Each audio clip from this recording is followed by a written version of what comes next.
Well, if you missed us, you didn't have to wait very long. It's Game 2 between the Whitey Red Sox and the Bourne Braves getting underway in just a moment. Sam Lebowitz alongside Carlo Jimenez here on the Cape Cod Baseball Network.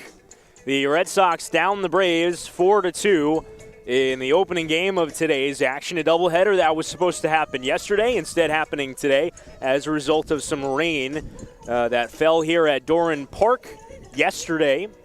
Red Sox winning their third straight to start the day and getting their record up to an even 3-3-1 tie. The Bourne Braves, with their loss in Game 1, feature the exact same record, 3-3-1, getting ready to go as the Braves host the Red Sox here in Game 2.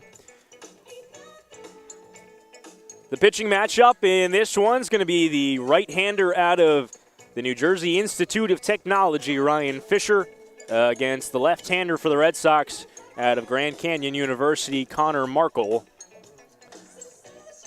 Markle making his summer debut for the Red Sox. We'll talk more about him in the bottom half of the first inning. The lineup that the New Jersey native Ryan Fisher will face for the Red Sox goes as follows. Some changes from Game 1. In fact, plenty of changes from Game 1. Chase Majdroth, who batted second at second base in Game 1, will lead off at shortstop. Caden Connor, who drove in 2 runs in Game 1, will bat second in center field. Mike Bovey had 3 hits in the opener. He bats third at third base. Luke Franzoni plays first base and cleans up.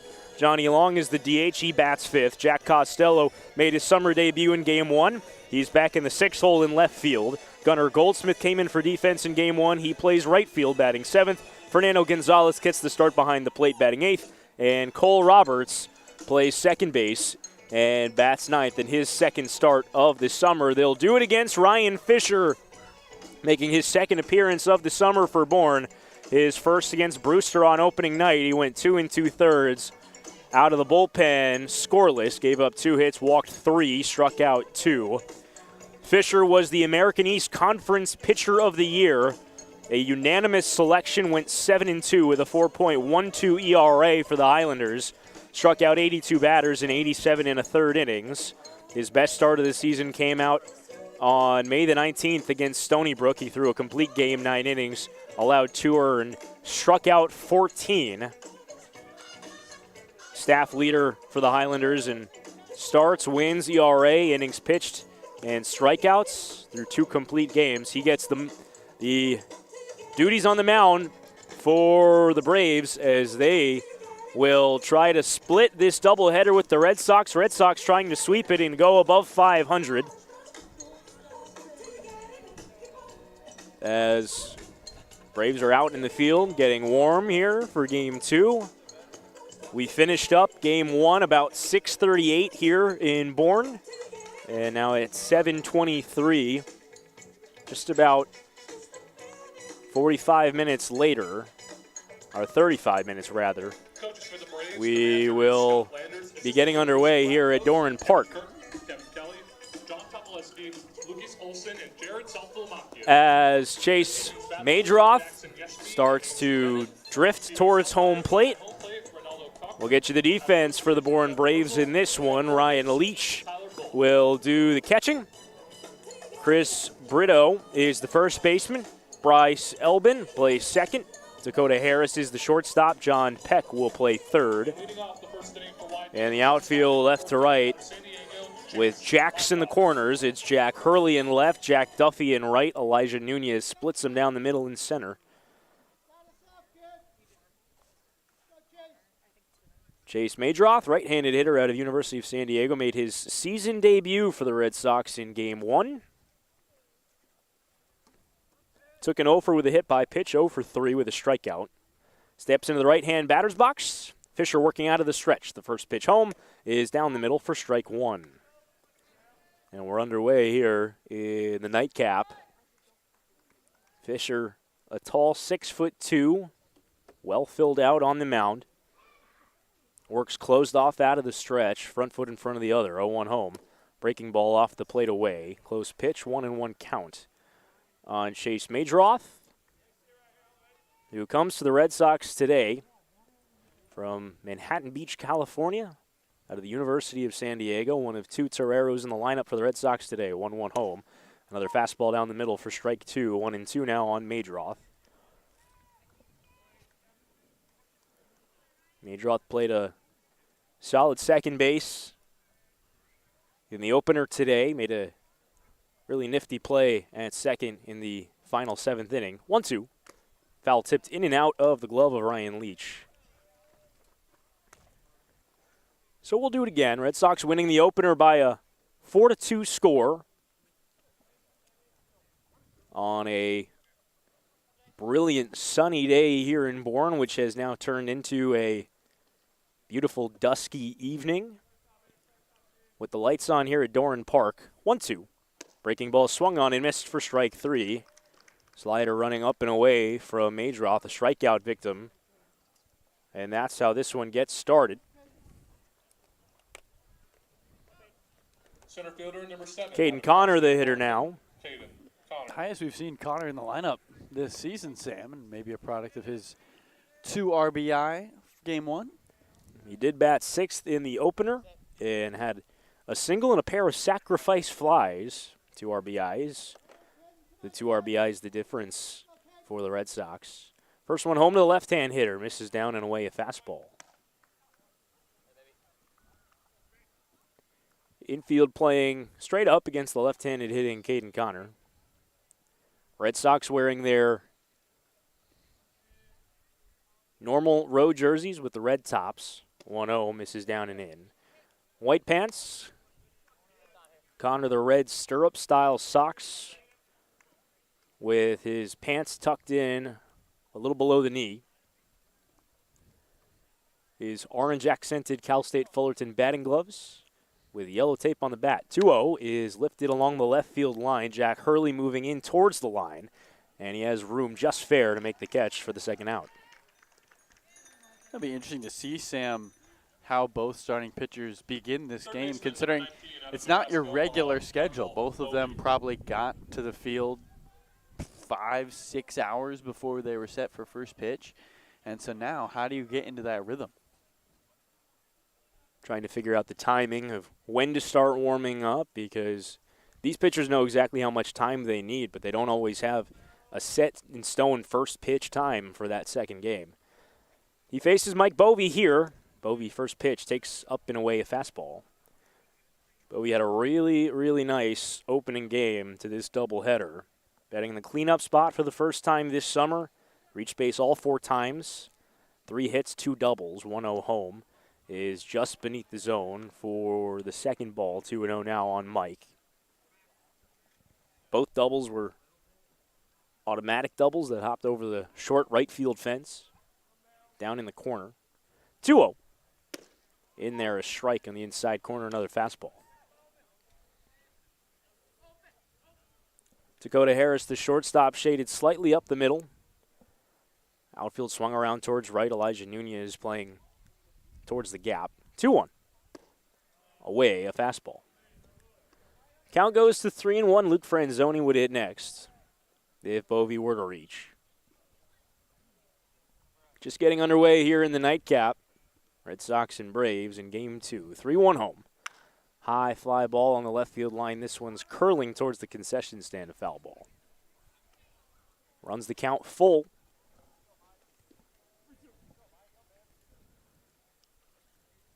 Here at Upper Cape Technical School. Home of the Rams, as well as these Bourne Braves, the reigning Western Division champs of the Cape Cod Baseball League and runners-up in the Cape Cod League in general. 3-2 home. Fouled off. Braves fell to the Eastern Division's Brewster Whitecaps in the finals last year. Were swept in the finals after taking home the trophy for the most regular season wins.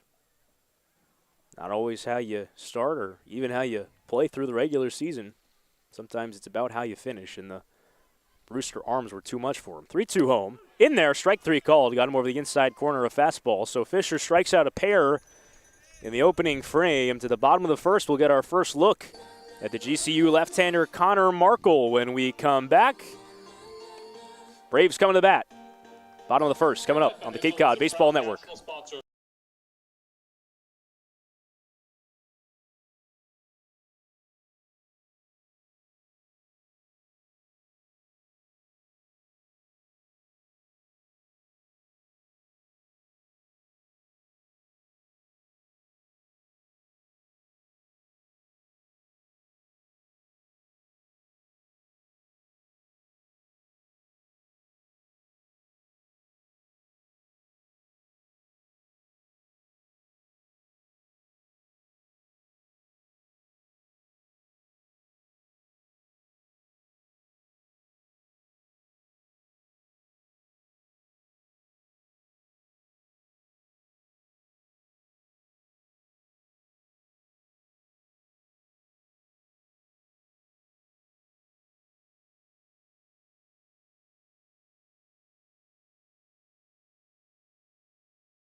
T-Mobile is a proud sponsor of the Cape Cod Baseball League. T-Mobile believes that when small towns thrive, America thrives. That's why they're investing billions to bring fast, reliable, and affordable wireless services beyond the big cities to small towns across America. There's never been a better time to join T-Mobile. Visit T-Mobile.com/acrossamerica to find out more. Sam, tell me more about this YD Red Sox team. Well, their starter here in Game 2 is the GCU left-hander Connor Markle, getting his first action of the summer. And the lineup that he will face will go as follows. Elijah Nunez, the center fielder, leads off. Jack Hurley, the left fielder, bats second. Chris Brito, the first baseman, bats third. Jack Duffy, the right fielder, cleans up. John Peck, the third baseman, bats fifth. Evan Slight, the DH, bats sixth. 7, 8, 9 is Ryan Leach, Dakota Harris, and Bryce Eblin. Left-hander Connor Markle in against the left-handed hitter Elijah Nunez. First pitch picks off the knees for strike one. Nunez made his Bourne debut in the opening game of this doubleheader, as the 0-1 home is a breaking ball that misses low. He's 1 out of 4, singled in his first trip up, also stole a base. An elite speed threat at the home for Connor Markle to contend with. 1-1 misses low. Markle this year for GCU in a tough pitching environment. Out in the desert, pitched to a 5.43 ERA, which is a pretty high number. 2-1. Strike on the outside corner, but the peripherals for the left-hander were much better. A strikeout-to-walk ratio of 75-16, so a guy who will be able to command the strike zone well.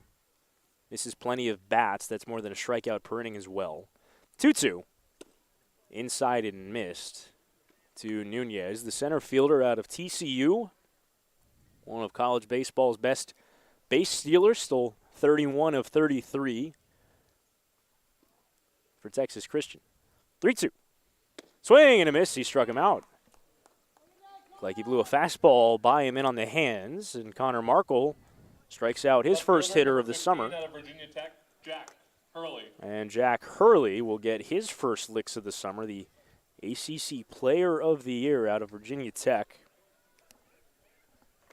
And another one of these guys who will be off to, at the very least, scrimmage with Team USA's collegiate national team at the end of the month. Left-hand hitter stands upright at the plate. First one home is bounced to the right side on a couple of hops for Cole Roberts, who comes in and gets the hop, and it skips under his glove. Roberts waited back on that, then charged an in-between hop, and it just skidded under the glove. That'll be an E4 on Cole Roberts. Out of Rutgers, Christopher Brito. And that's the first base runner for either side in this one. Brings up Chris Brito, who walked 3 times and doubled in game 1. Reached all 4 times at the plate. Big right-handed hitter out of Rutgers. Playing first base here in the nightcap, which is exactly where he was in the opener as well. First one home. Picks off the inside corner, a strike, 0-1. Marco's delivery, Sam, almost slingshotty. The way he cocks his arm back and then releases it. It's not super compact. Really uses that core strength to whip the ball. 0-1 in the dirt. Good block by Fernando Gonzalez, the catcher. Defensive alignment around the infield for the Red Sox is Gonzalez behind home plate. Luke Franzoni's the first baseman. You already met Cole Roberts with the error there at second. Chase Mydroth, the shortstop. Mike Bovey, the third baseman. In the outfield left to right is Costello, Connor, and Goldsmith. 1-1. Swing and a miss, and it skips away from Gonzalez. Runner heading to second, throw down, going to be late. Didn't get far away from Fernando Gonzalez, but just far enough as it trickled onto the grass outside of the circle around home plate, and up to second goes Jack Hurley. Got to give credit to Bourne. They have been attentive. Anytime the ball just gets away, been off and running.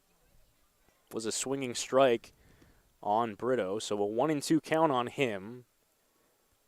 With the runner being held on at second, 1 out. 1-2 home is low. Another changeup there from Markle. Markle mentioned the control, a guy who his walk rate was less than 1 per every 3 innings for Grand Canyon. 2-2 in the dirt. Another good block by Gonzalez as that one was spiked in by Markle. A 55-foot pitch there for Connor. Runs the count full on Chris Burrito.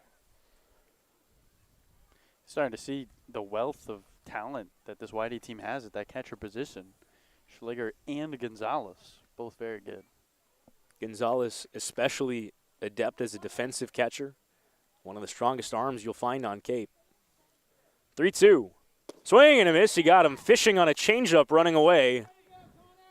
Markle picks up his second strikeout already. That's the second out here in the first. Filthy Right stuff fielder, there number 18, out of from Houston, Connor Markle, Jack and you're starting to Duffy. see, Sam, why that strikeout to walk ratio is what it was. And the strikeouts in summer baseball are not a new thing for Connor Markle as Jack Duffy, another left-handed hitter, steps up. Last summer in the Northwoods League for the Lacrosse Loggers, Markle was fantastic. First one home is in the dirt. Another changeup. Not going anywhere at second is Hurley. In 41 innings of work for the Loggers, he struck out 58 batters. You talk about that 9K per 9 being a point of reference for pitchers, that 1 strikeout per inning mark. That is well above that. 1-0. In at the outside corner, a strike, 1-1.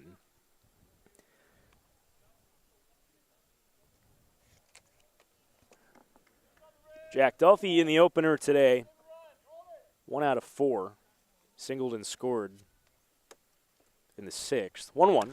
Bounce to the right side. Cole Roberts makes sure to stay down on this one. Goes to a knee if he has to.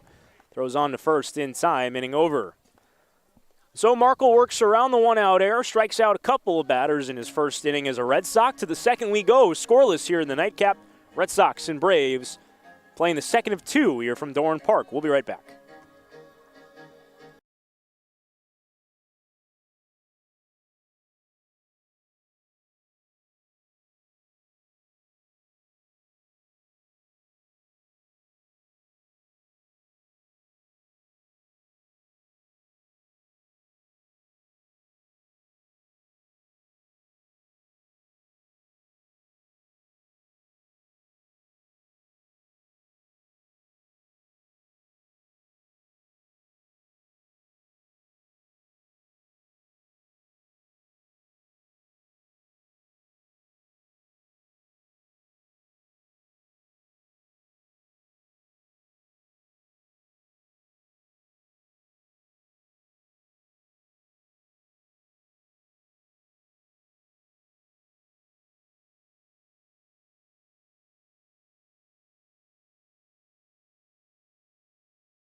Cape Cod Veterinary Specialists offer premier emergency and specialty care for your pet when it matters most. Located in Buzzards Bay and Dennis. Learn more at CapeCodVetSpecialist.com. That's CapeCodVetSpecialist.com. Sam, I'm being told it's the second inning. Leading You'd be right, Carlo. Second inning, but the ninth that these two teams have played today.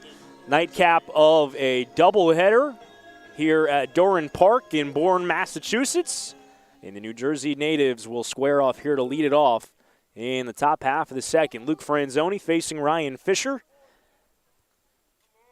Right-hander on right-hander. First one home. A slider misses low. Fisher worked a 1-2-3 first with a pair of strikeouts. Each starter striking out a pair in a scoreless, hitless first. In the nightcap, 1-0. Swing and a miss. Franzoni out in front of a fastball.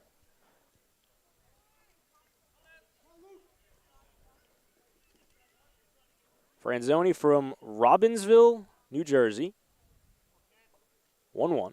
Misses down. Fisher out of White House, New Jersey. And I, a New Jersey native, have no clue if those two places are close to each other. 2-1. High fly ball foul on the right field line. It'll get out of play.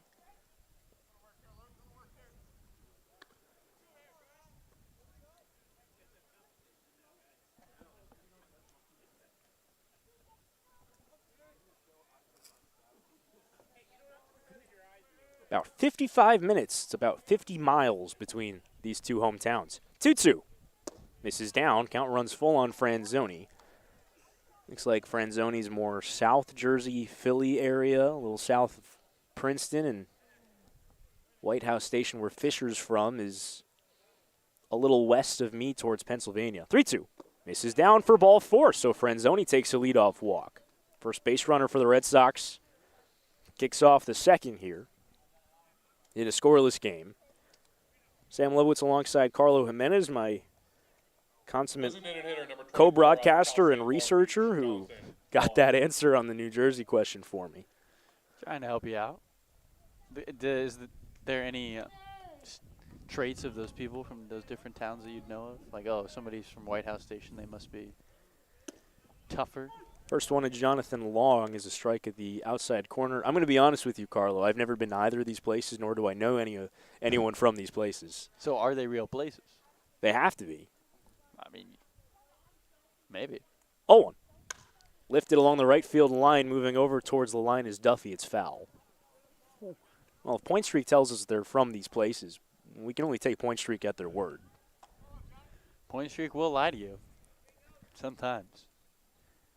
It told us that when Orleans was playing Bourne on Saturday, one of their pitchers hit a home run. Not only one of their pitchers, the pitcher we saw in Game 1, Hunter Lloyd. Hunter didn't hit a home run. 0-2. High fly ball foul back towards the construction site over our right shoulders. Carlo and I are sitting just off the right side of home plate.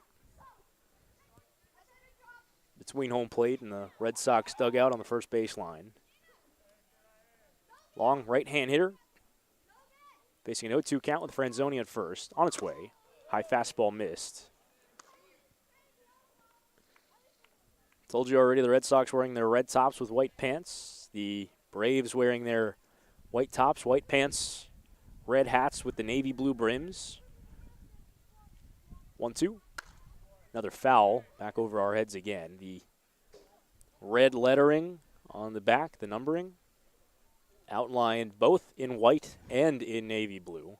A border of white followed by the border of navy blue. Long another right-hand hitter. 1-2. There's a shot out to left. Duffy moving over, and he makes the running catch. That's Hurley. Got my jacks confused. Franzoni back to first. That's the first out. A well-struck fly ball from Long. And that is a perfect jump there by Hurley, who got there on a full sprint. Maybe he took 2-3 steps before that ball was head high. And now batting for YV, the left fielder, number 10, out of San Diego, Jack Costello.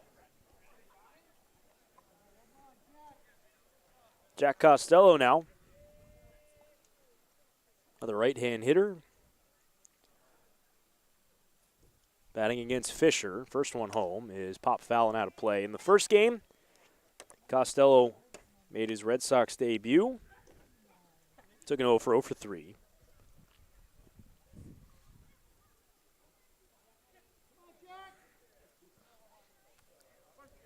Costello, the second of 2 USD players in this Red Sox lineup, along with Madraw.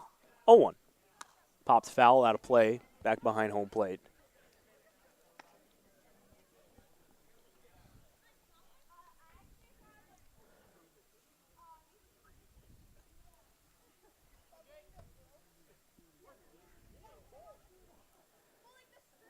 Franzoni on at first with 1 out, 0-2 count on Costello. And it's in there, strike 3 called, got him with a fastball. So Costello down looking, third strikeout for Fisher, second looking. Brings up Gunnar Goldsmith with 2 out now, and Franzoni still anchored at first. Gunnar Goldsmith, the hitter, switch hitter batting left. Didn't hit in the opener, but he did come into the game in right field. First one, he squares to bunt and bunts through it for strike 1. Gunnar made a nice running grab for the final out of game 1. Doesn't look like he hasn't played outfield since Little League, by the way he's been playing. Middle infielder by trade, has played a bit of left and today a bit of right. 0-1. Breaking ball misses high on the 5'9" Goldsmith, whose zone a little shorter than most. Him and Luke Schliger, the beneficiaries. As is Cole Roberts, who will bat later in this Red Sox lineup. 1-1 home, swung on and missed a fastball. Tipped into the glove of Leach. Well, leadoff walk, and here 2 outs. YD able to get away with leaving guys on in the first game, but I don't know if you have that same liberty here in the second. A leadoff walk, the cardinal sin of baseball, but the Red Sox haven't been able to move Franzoni along. 1-2. Chopped slowly to the second baseman. Charged there by Eblin. Throws on to first in time to end things here in the top of the second. A leadoff walk done away by Ryan Fisher. Red Sox strand Franzoni there. On to the bottom of the second we go. Scoreless here in the nightcap at Doran Park. Fans, don't forget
Back here in the home half of the second, baseman number 16 out of Pepperdine, John Peck. Connor Markle back to the hill for the Red Sox.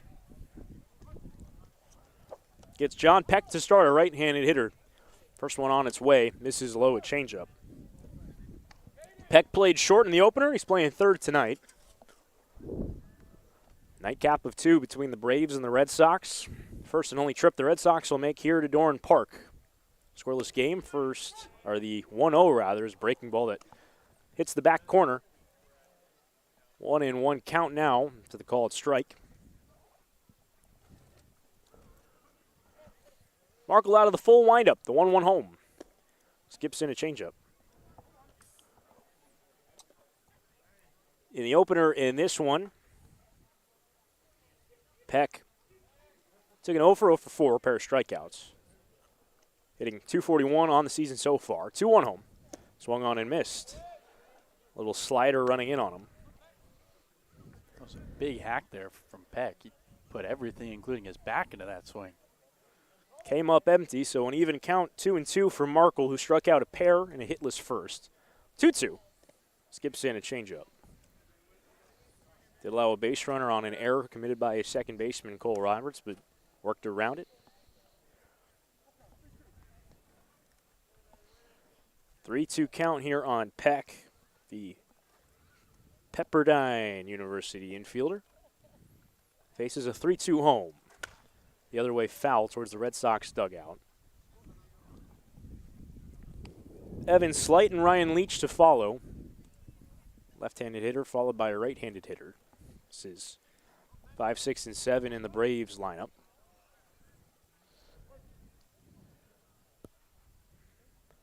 Another 3-2 home. Missed up and away for ball 4, so the first walk surrendered by Connor Markle.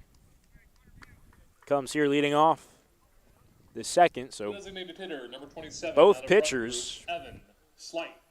struck out a pair in hitless first innings, and both pitchers surrendered leadoff walks in the second. Evan Slight played left field in the opener. He DHs here. Another left-handed hitter for Markle to contend with the runner on at first. First he steps off. Peck has already stolen 3 bags. Been caught just once this summer. First one home, misses just in a fastball.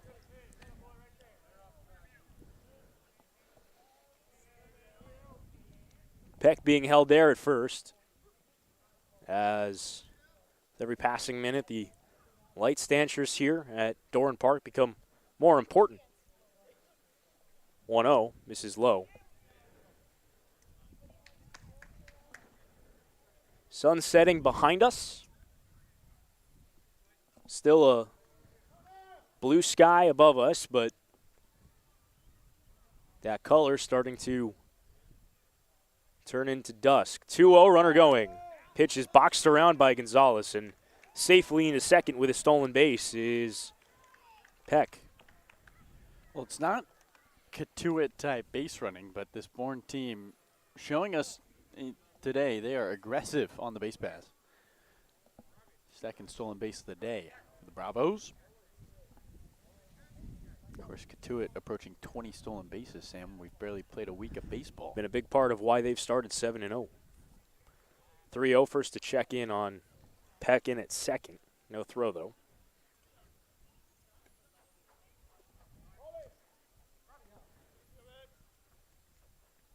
It's a 3-1 count, or a 3-0 rather.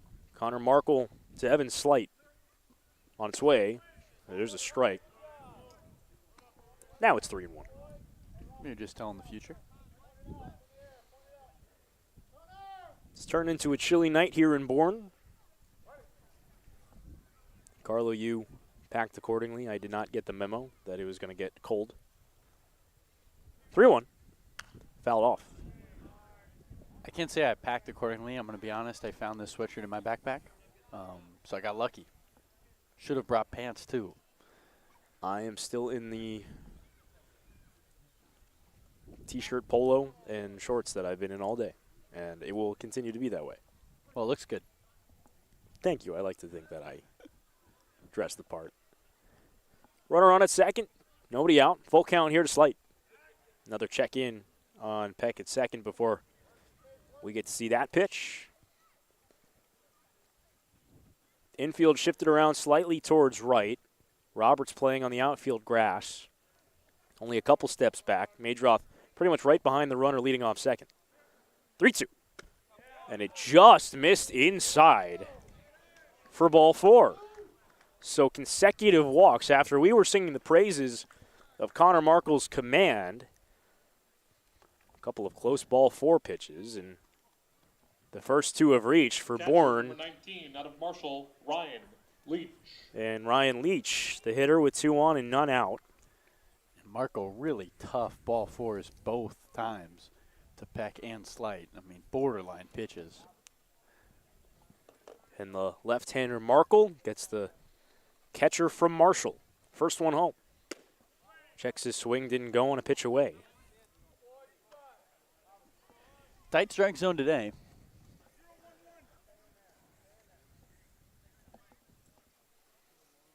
Leach, a Canadian.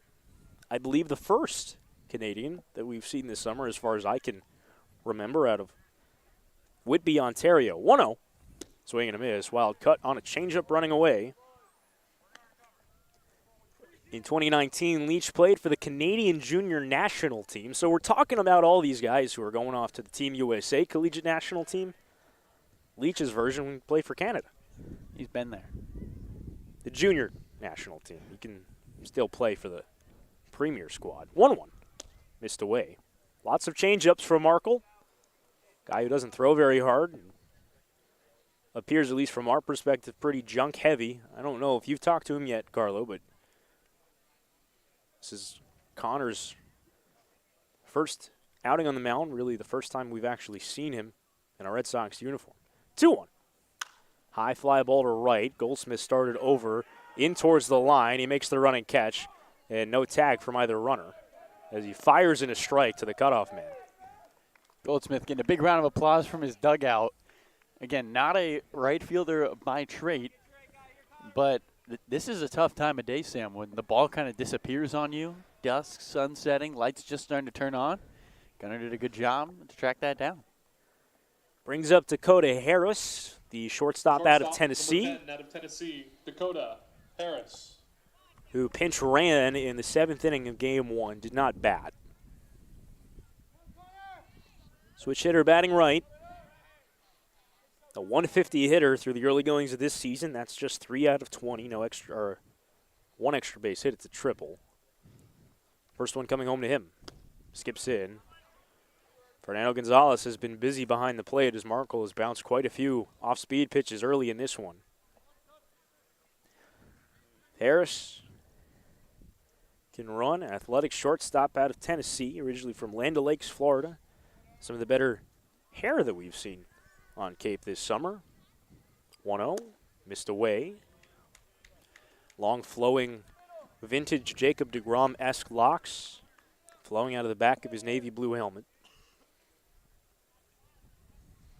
The back of the hair is fantastic. He's got a little neck beard going on the front side. Have to see him without the helmet to really fully judge. 2-0, a check in on second. Cole Roberts is paying attention, and thankfully, because Markle turned and no one was covering second base. I don't know if those two are on the same page, but he just gunned it right at him. Now Roberts kind of stabbed at the ball and caught it before it headed towards second. Roberts playing up the middle a little bit with eyes on holding the runner at second peck. 2-0 home. Strike, outside corner fastball.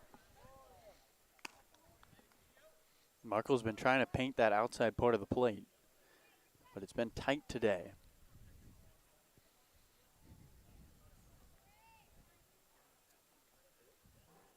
He walked the first two here in this second inning. Now with 1 out is where we stand. 2-1 to Harris. Missed high, a fastball. Count runs to 3-1 on Dakota Harris. Harris has struggled swinging 7 strikeouts in his 20 at-bats, Sam. So maybe Markle can get him to chase. Chase is a 3-1 here. 289 hitter at Tennessee this year in 57 games. Another check-in on Peck. He's already stolen once in this inning. This is his 4th steal of the summer. He's the lead runner, Evan Slight. A little slower of a runner in at first. 3-1. Comes inside, almost hit him, he walked him. 3rd walk of the inning for Connor Markle, loads the bases. Here, the 1 out.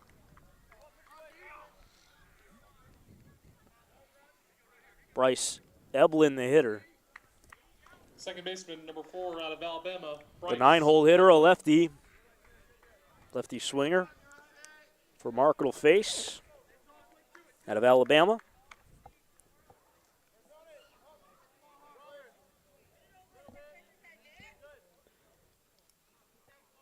Eblin in the first one.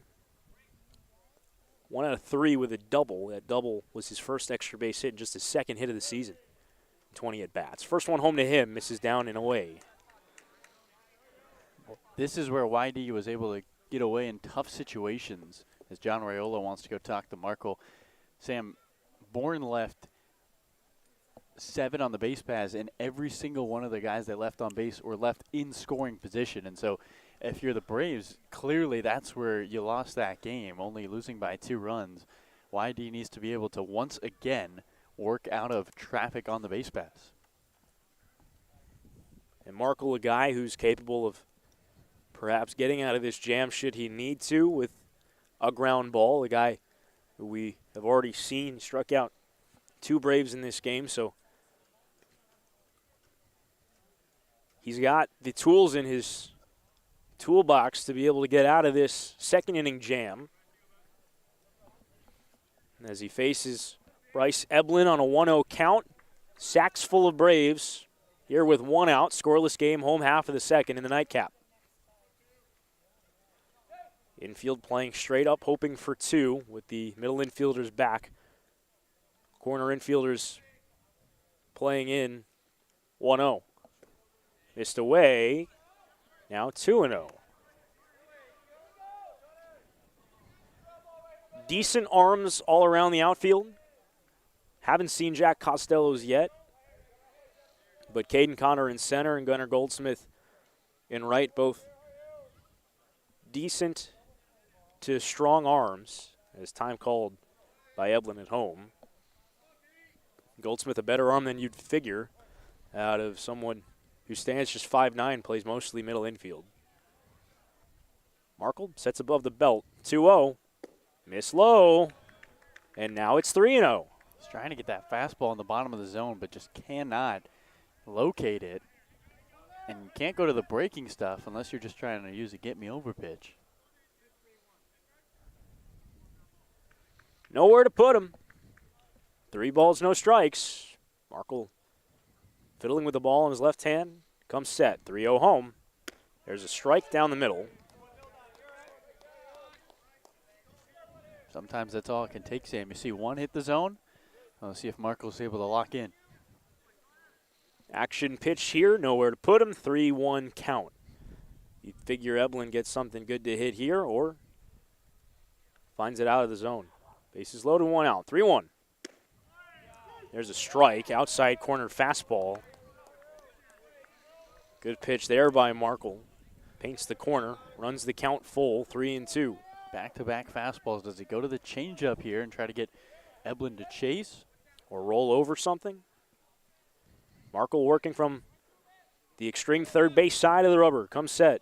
3-2 home. Tipped foul right back towards me. And we'll do it again on a full count. Peck, the runner on third, he walked. Evan Slight, the runner on second, he walked. And noticing a trend, Dakota Harris on first, he walked. Here with 1 out. Bases full of Braves in a scoreless game. Home half of the second here at Doran Park. 3-2 again. And it just missed off the outside corner. Another fastball. This time it's ball 4. And it walks in a run. And Connor Markle, who walked just 17 all season for GCU, has walked 4 hitters in this bottom of the second. He's not been helped out at all by the zone. It's been awfully tight. And Bryce Eblin, a good piece of hitting, just letting everything go by him. Brings the top of the order back around. Elijah Nunez, a strikeout victim his first time. Faces a first one. And it misses down, skips in.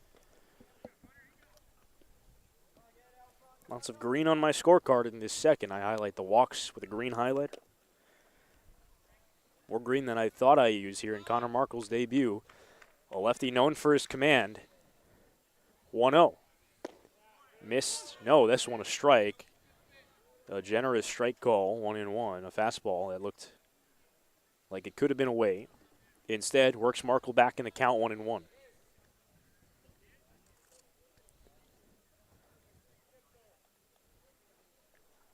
Middle infield stays back, hoping for two. Nunez tough to turn two on. He can fly. 1-1. Missed away. Another fastball. Mike Bovey's in on the lip of the infield at third. Luke Franzoni's not playing back, not really playing in either. He's playing just behind the runner on at first. Outfield straight away.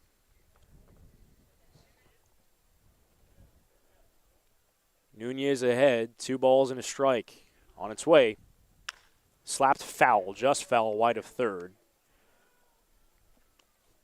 Count goes to 2-2 now. The Red Sox fired first in the second inning in game 1. Wound up winning 4-2. Braves have fired the opening salvo with a bases-loaded walk here in the second inning of game 2.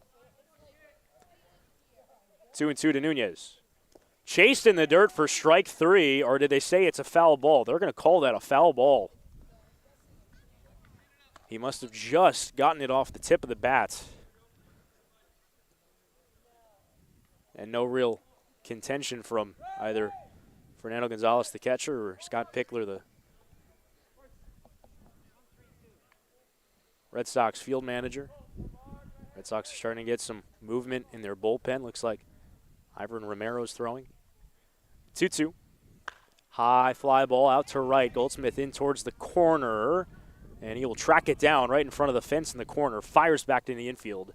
A run comes home. It's a sacrifice fly for Elijah Nunez, who almost found that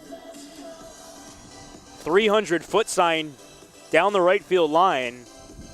The Bourne equivalent to Pesky's pull. Instead, it's a sacrifice fly on a nice running grab by Gunnar Goldsmith, and the Braves lead 2-0. Left fielder, number 15, out of Virginia Tech, Jack Hurley. Now Fernando Gonzalez giving some signs to the infield.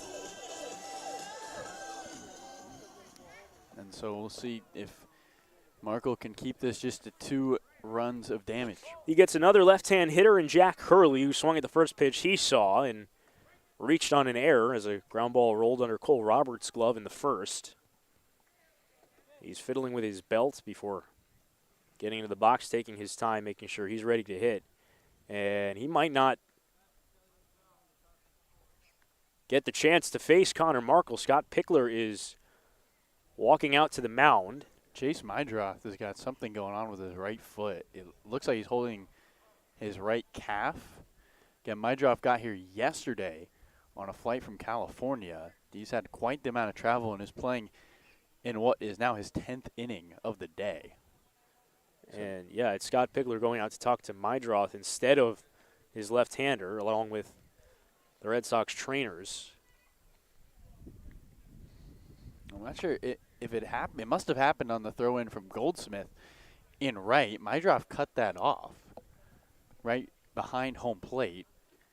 Substitutions, maybe we see Hunter Haas come back. He played short in the first game between the two teams. It might be a cramp. I mean, you got to imagine the guy has been through so much travel, probably didn't get a great amount of sleep in a new bed last night. We'd hate to speculate on what could be ailing him, but it is something involving that right leg, the lower part of it. He motioned towards that calf, ankle, foot area on his right leg. Perhaps he's jogging it out now to see how it feels to move on it. But maybe twisted an ankle on that last play. Maybe a cramp, like you said, Carlo. It doesn't look too serious. He's up on his feet. He's jogging around and talking to his coach. Yeah, I think at this point the question is this, it seems like fatigue. I'm not sure what the decision is. Looks like Pickler is going to allow him to stay out there and maybe let him see how it feels for the next batter or so. Mydroth doesn't expect to be here very long. Again, you mentioned it, Sam. He's draft eligible. And talking to him in batting practice, he said, I'll be here a couple weeks and go back home and see where the draft takes me. Left fielder, number A great year for Tech, Jack Hurley. University of San Diego, now getting a chance to show off his skill set with the wood bats in front of the scouts every night. He's back out to his position at shortstop. Red Sox back out to their positions in the field, and back on the mound, Connor Markle taking his sign from Fernando Gonzalez. It's a fresh count to the left-handed hitting left fielder Jack Hurley with runners on the corners and 2 out. 2 runs home in the inning. Gonzalez and Markle having trouble getting on the same page. They'll run through the signs once more. Franzoni holding Bryce Eblin on at first. And he's running on the first pitch, and it's poked towards second on one hop to Cole Roberts. He's up with it on to first in time, inning over. So after the injury timeout of sorts, it took just 1 pitch for Connor Markle to get out of the second. 2 runs home for the Braves. They walked 4 times. A bases loaded walk, a sacrifice fly. They lead at the end of 2, 2-0. To the third we go at Doran Park. Red Sox trailing by a pair.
Back here at Doran Park, Red Sox coming to bat in the top of the third, trailing 2-0 here in the nightcap of a doubleheader against the Bourne Braves. Red Sox will have to come from behind if they hope to win their 4th in a row after taking the opening game of this doubleheader 4-2. Finished up about an hour and a half ago in game 1. Fernando Gonzalez will lead things off for the Red Sox in the third against Ryan Fisher out of NJIT, followed by Cole Roberts. And we'll see if Chase Mydroth will hit for himself. He's due third. First one to Fernando is a fastball in for called strike 1. Mydroth, of course, in the last half inning got some attention from the Red Sox trainers. Looked like a lower leg injury, but he stayed in. 0-1 Fernando Gonzalez is low for ball 1. Gonzalez was on the bench in the first game of the doubleheader as Luke Schliger caught, but he's in there for game 2. 1-1.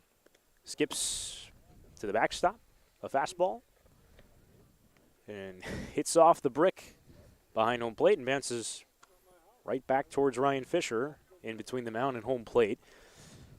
Fernando Gonzalez, 2 out of 11 to start his summer season with an RBI.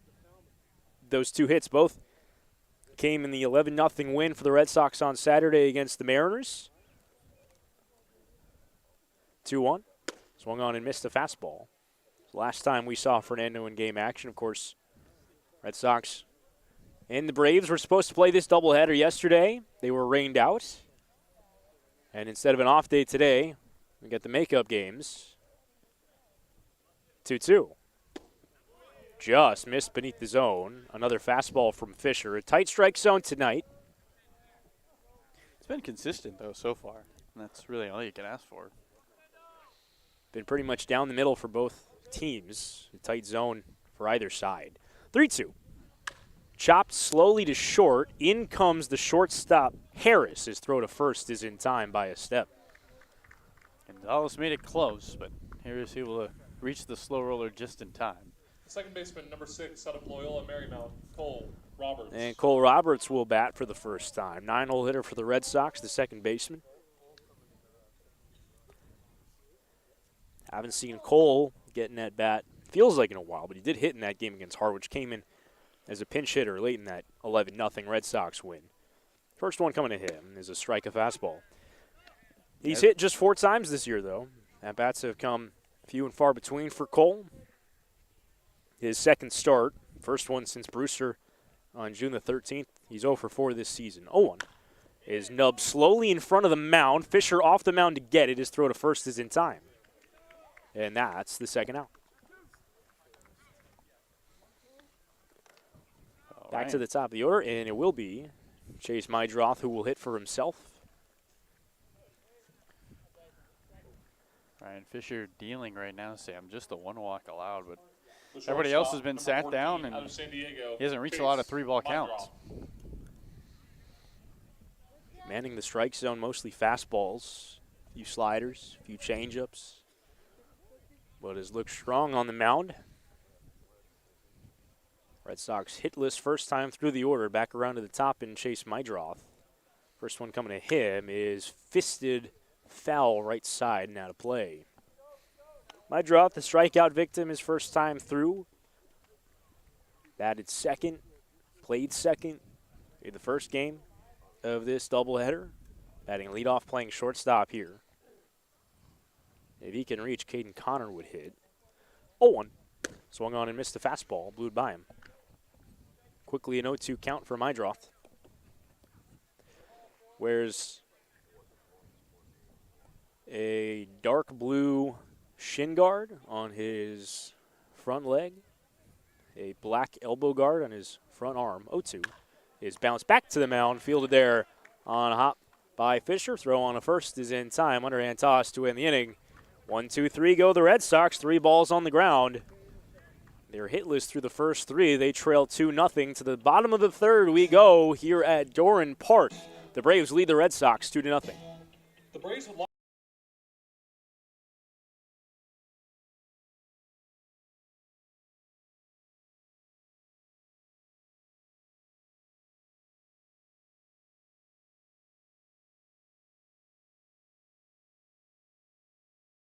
many lottery games that help support all 3 Whitey Red Sox baseball brought to you by Captain Parker's. Well, hello from Captain Parker's Pub over in West Yarmouth on Route 28. The entire crew from Captain Parker's wants to give a big salute to Cape Cod baseball, especially the young players that have dedicated so much time and effort to baseball, America's pastime. So much for lunch or dinner or just a bowl of our world famous clam chowder.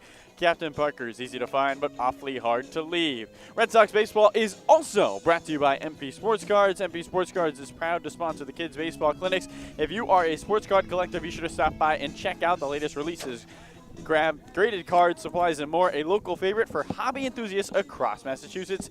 And, of course, your Cape Cod Baseball League. Stop into our store and mention code Red Sox to get 1 free pack of 2022 Top Baseball Update with any purchase. Some exclusions apply. Visit us at 71 Main Street in Carver, Massachusetts, or online at mpsportstar.com. Sam, take it away. Bottom of the third, 3-4-5 for the Braves. That's Chris Brito, Jack Duffy, John Peck. Against the left-hander out of GCU, Connor Markle, who had a sluggish second inning. He deals the first one, and it's fouled off at the plate, off of Brito's leg. And an 0-1 count on the first baseman out of Rutgers, a strikeout victim his first time. He reached all 4 times in the opener of this doubleheader. Markle worked a tough second, which he walked 4. 0-2 home is rolled up the middle, past the mound. Shortstop Mydroth Fields throws to first in time for the first out. Mydroth sliding up the center of the diamond to field that one close to the second base bag. Number 18, out of Houston, Looked like he moved fine there. Guess a clean bill of health for Chase after the brief injury scare last inning. So after the ground out, Jack Duffy, the hitter. Duffy grounded to second his first time through. Left-hand hitter, wide open stance, first pitch home. Is just beneath the zone, boxed around by Fernando Gonzalez, 1-0. Markle, 55 pitches already, Sam. You'd like to see him work a quick bottom of this third inning, hopefully earn himself a couple more frames. Romero warming up now with a sweatshirt in the bullpen. 1-0 count. Big wide open crouch stance for Duffy on its way. Strike at the knees, a fastball. Cole Roberts again shifted onto the outfield grass by a few strides over in that hole between first and second. 1-1. Another strike fastball outside corner. Good pitch there by Markle. And with 2 strikes, Mike Bovee will slide over and complete the shift. Playing behind the second base bag, Chase Mydroth remains at the normal shortstop positioning. 1-2 is hit out towards Mydroth. He dives to his left. Fields fires to first. It's going to be late. A tremendous diving stop towards the third base line by the shortstop, Chase Mydroth, and got that throw off, I think, as quickly as any rational human being could. But it was too late. An infield hit for Jack Duffy, and would you believe it, the first hit for either side in this game here in the bottom of the third, a game in which the Braves already lead 2-0. They scored 2 in the second without the aid of a base hit. Now John Peck, who was the first of those 4 walks, he bats and takes low. Well, looks like Marco's leg is doing all right. What an incredible play. He went full out sprawling to that third baseline.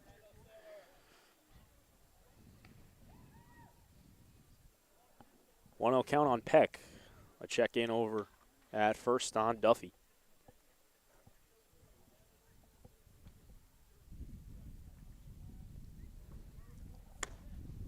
One-0 is a little high. 2-0. Duffy's got a pair of stolen bases. Has not been caught in his 2 attempts. Continues his hot hitting. Came into this game hitting .385. He's on at first with 1 out. 2-0 home to Peck. Misses low in the dirt. Count goes to 3-0, and looks like Connor Markle's command issues have primarily coming out of the stretch in this game. Once guys get on base against him, he's been a little less consistent around the strike zone. 3-0. Strike down the middle. His little crossfire delivery. You're spot on, Sam. I mean, when there's nobody on base, he's been fantastic. That initial walk came with, you know, it was a full count close offering, if memory serves. 3-1. High fly ball out to right, over towards the line gunner Goldsmith. He's under it. Runner from first not tagging. That's the second out. Gunner Goldsmith might want to start identifying as a utility player. Designated hitter, number 27. Doing much more than just Evan infield. Slight. Here's Evan Slight, the second left-handed hitter out of Rutgers. Markle will fake back to first before this at-bat gets underway.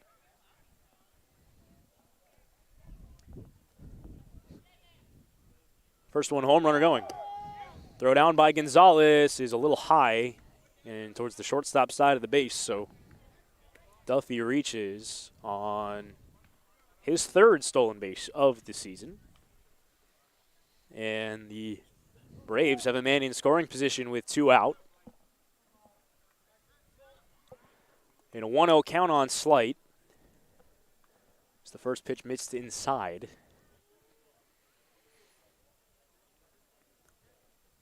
Markle set, 1-0. Inside again. 2 balls, no strikes.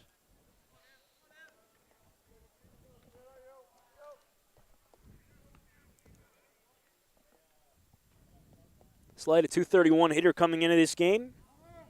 3 hits and 13 at bats, 2-0. Missed away.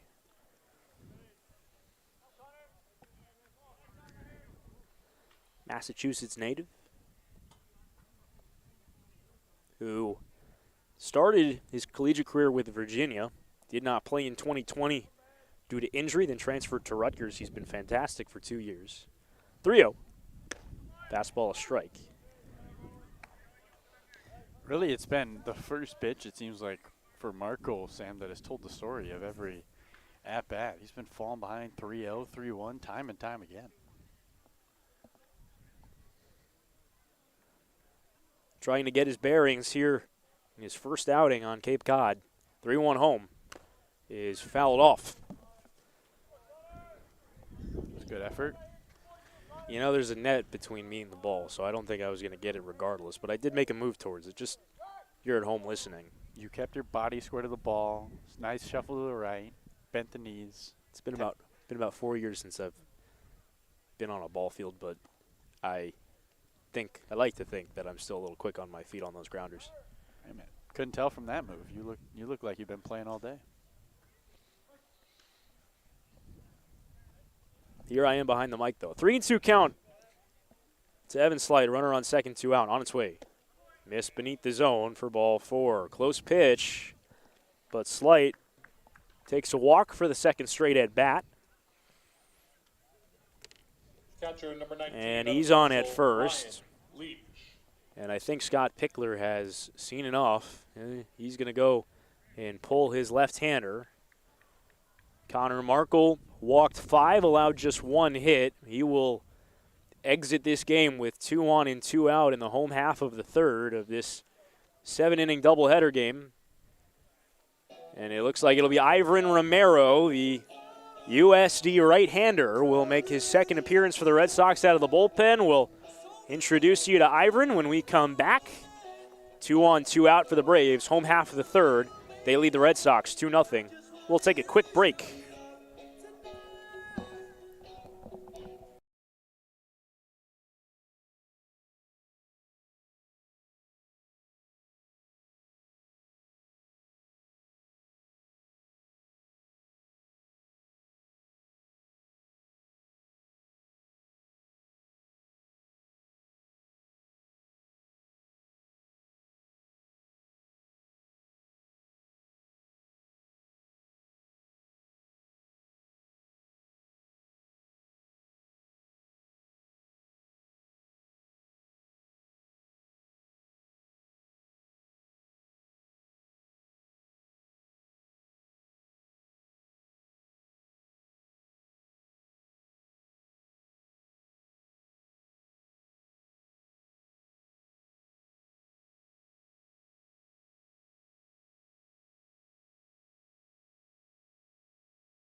New pitcher for the Red Sox is the right-hander out of the University of San Diego, Ivan Romero, in for his second appearance for the Red Sox this summer.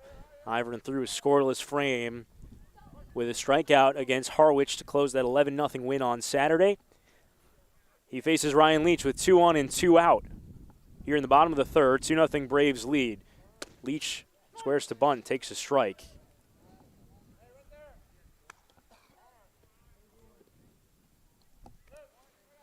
Leach flew out to right his first time through, the Canadian catcher, right-hand batter. Romero worked to a 2.53 ERA in 46 1/3 innings this year for the Toreros. Sats at the belt, 5'10 right-hander.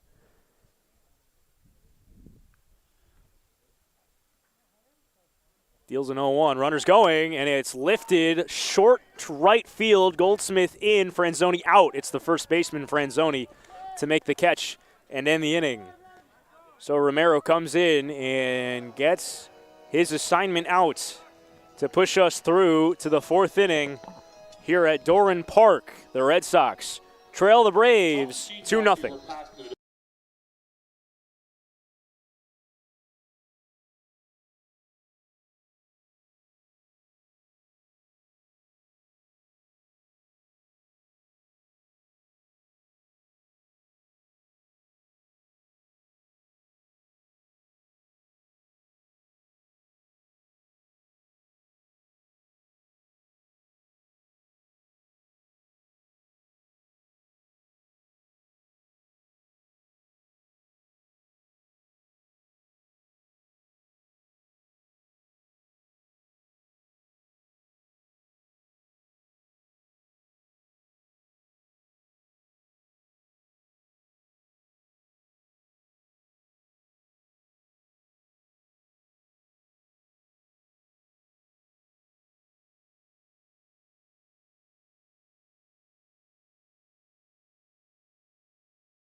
Red Sox baseball is brought to you by the Salty Dog Realty Group. Hey, Sox fans, have you ever thought about buying or selling a home? Emily Shemansky of the Salty Dog Group is your pet-friendly neighborhood realtor as part of the team at the Keller Williams Realty of Cape Cod and the Islands. Emily is your go-to resource for home buying and selling. Call Emily Shemansky at 508-221-0196 or visit thesaltydoggroup.kw.com. That's thesaltydoggroup.kw.com. Top of the fourth, the Red Sox with lots of zeros on the scoreboard already in this game through the first 9 offensive outs of this one. They trail the Braves 2-0. Caden Connor to be followed by Mike Bovey and Luke Franzoni, 2, 3, 4 in the Red Sox order, looking for at least a hit. First one from Ryan Fisher, misses high, a breaking ball that didn't bend for ball 1. Caden Connor flew out to left his first time through. Red Sox have been held out of the run column and the hit column through the first 3 frames. 1-0. Fastball missed away. Braves got a couple in the second, thanks to 4 walks by Connor Markle. Threatened again in the third, didn't score further. Hold a 2-0 lead. Red Sox looking to get into that. 2-0, misses low. So, quick 3-0 count for Caden Connor. Red Sox have had just 1 base runner thus far. That was a Luke Franzoni walk.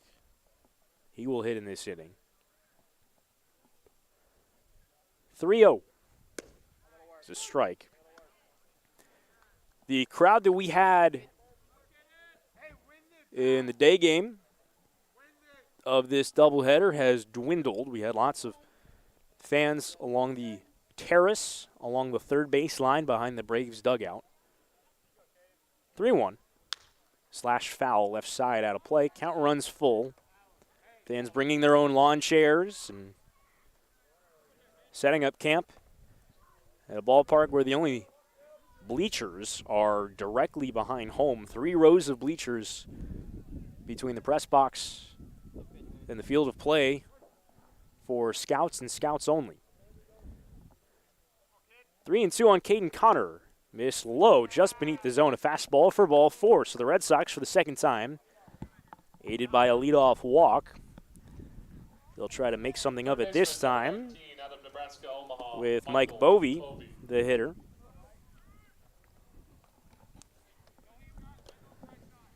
And you can't blame the fans for maybe heading out between the 2 games of this one. It's gotten chilly here at Doran Park.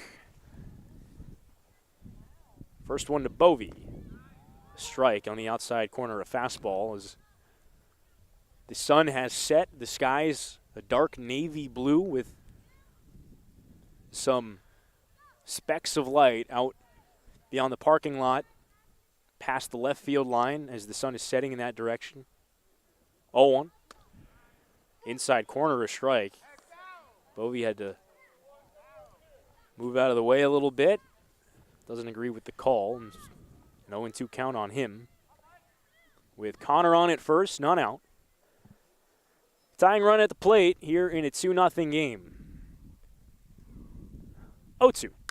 Chopped over the mound. The second baseman, Eblin, will field and throw to first. That's where his play is. Up to second goes Connor. That's the first out. Bovey 0 for 2. After reaching base in all 4 of his trips in game 1, including 3 by way of the single, or by way of the hit rather, 2 doubles in the single. So with Connor on at second and 1 away, Luke Franzoni the hitter. Franzoni took a walk his first time through. Big power threat. Tying run to the dish. In the middle frame of a 7-inning ball game. First one. Comes in and hits something, the bat. It's a foul ball. Then an 0-1 count as Franzoni didn't move the bat, but the ball came up like a heat-seeking missile and found wood. So it's 0-1 on Luke, the Big East Player of the Year this year with his 29 homers. He's hit 2 this year on Cape, both at home at Red Wilson Field. 0-1. missed away.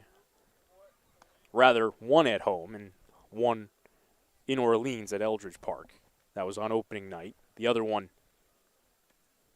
came in that walk-off win for the Red Sox against Orleans, so both his homers against the Firebirds.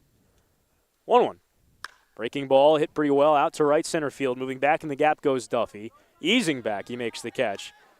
Caden Connor will tag in advance up to third on pretty long fly out to right center by Luke Franzoni. It's the second out, and Johnny Long will try to come up with a 2-out hit and bring home Connor from third. And even as Caden Connor comes into third, Sam, Scott Pickler looks at him and he's giving him hitting advice. Scott Pickler, the teacher that never stops teaching. Scott Pickler loves hitting. I don't think he can get enough of it. And he's always around the cages pregame. He's always giving advice to these hitters between their rounds in the batting cage. Long, a flyout victim his first time. Takes a strike on the outside corner, a fastball. Things have started to perk up for Johnny Long a bit. Didn't play in the opener in this doubleheader. Was the average up above 200? 0-1. It's fouled back. Now a 208 hitter on the summer. He did pinch hit in the first game, 0 for 1. He's driven in 4 this summer, 0-2. Missed off the outside corner of fastball. Ryan Leach held it an extra beat, but couldn't get the call. Caden Connor walked, move up to second on a ground out, move up to third on a fly out. That's where he stands with 2 out. 1-2 on Long. High fly ball along the right field line. Duffy, a routine play in towards the line as the wind is taking it foul. Duffy looked like he was easing towards that ball, but perhaps he never really saw it because he was approaching it like a routine fly ball. Instead, it lands only about 5 or 10 feet foul along the right field line, and Johnny Long gets another chance. A break for this Winey team and see if they can crack the goose egg on the board. Red Sox still looking for their first hit, but their first hit here would bring home their first run in a 2-0 game. 1-2 again. Fouled back right at my face. Thankful for this net in front of me. I've got my hands in my pockets, and they did not leave my pockets. Well, for so much talk about you being ready on the ground ball earlier. I don't know about that one. Well, Johnny came headhunting there. 1-2 again. Fisher to Long on its way. Lifted along the right field line, hit pretty well. Duffy in towards the corner, towards that 300 mark. That ball is caught by Jack Duffy along the right field line. Our view is obscured by the Red Sox dugout, but the reaction from the crowd and by the Bourne dugout indicates that that was an outstanding play by Jack Duffy along the sidewall towards the 300 sign where it gets real short in the right field corner. Long robbed to end things here in the top of the 4th. Red Sox strand a runner at third. To the bottom of the 4th we go. Ivan Romero back to the mound. Red Sox trailing 2-0.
Well, the Red Sox are in their road red tops here at Doran Park as the Bourne Braves lead the Red Sox 2-0 here, bottom of the fourth. But on Fridays, the Red Sox and all Cape Cod League teams will be wearing a specially designed red jersey in honor of Red Shirt Fridays, a national program created to acknowledge, honor, and support our troops and first responders who put themselves in harm's way to defend our freedom.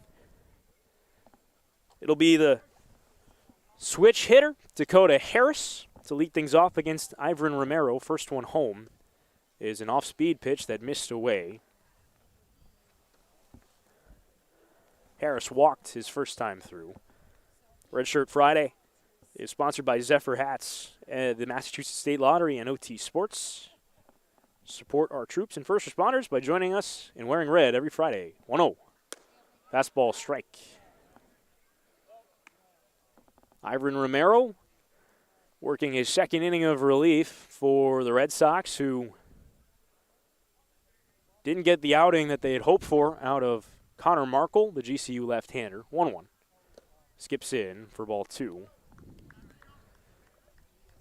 Markle lasted just 2 2/3. He allowed only 1 hit, but 2 runs thanks to 5 bases on balls.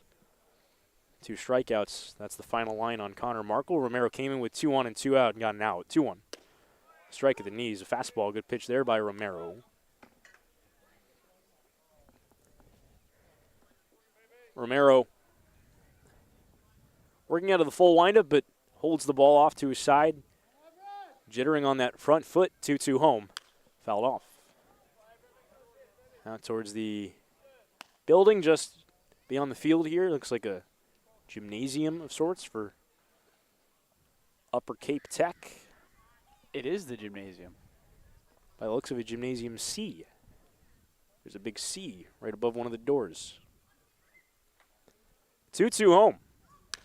Bounced over the mound. Mydroth fields behind the bag. Throw on the run. Not in time. Harris speed it by a step. If that's anybody else but Dakota Harris, that's an out and a terrific play by Chase Mydroth. But here's the guy whose specialty is stealing bases in his speed, and so able to beat it out. Just the second hit for the Bourne Braves. Harris on at first now. Still none out. 9-hole hitter Bryce Eblin, the hitter. Eblin walked with the bases loaded, an RBI the easy way. Scored the first run of this game.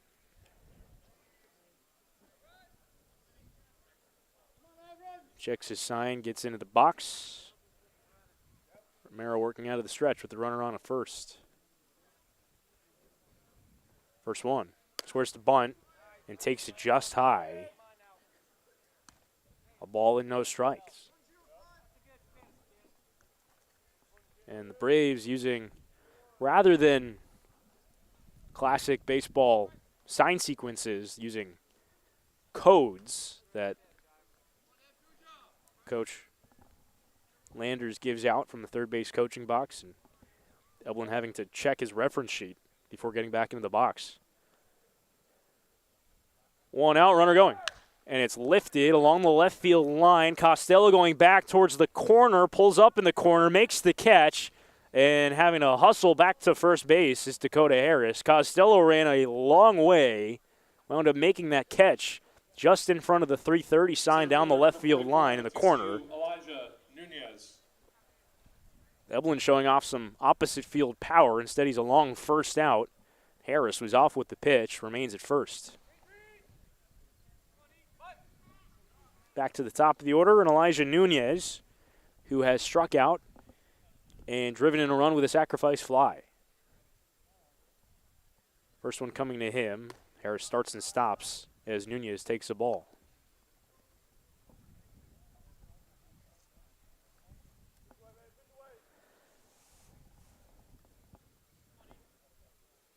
Infield playing back up the middle, hoping for 2, but Nunez a tough man to turn 2 on.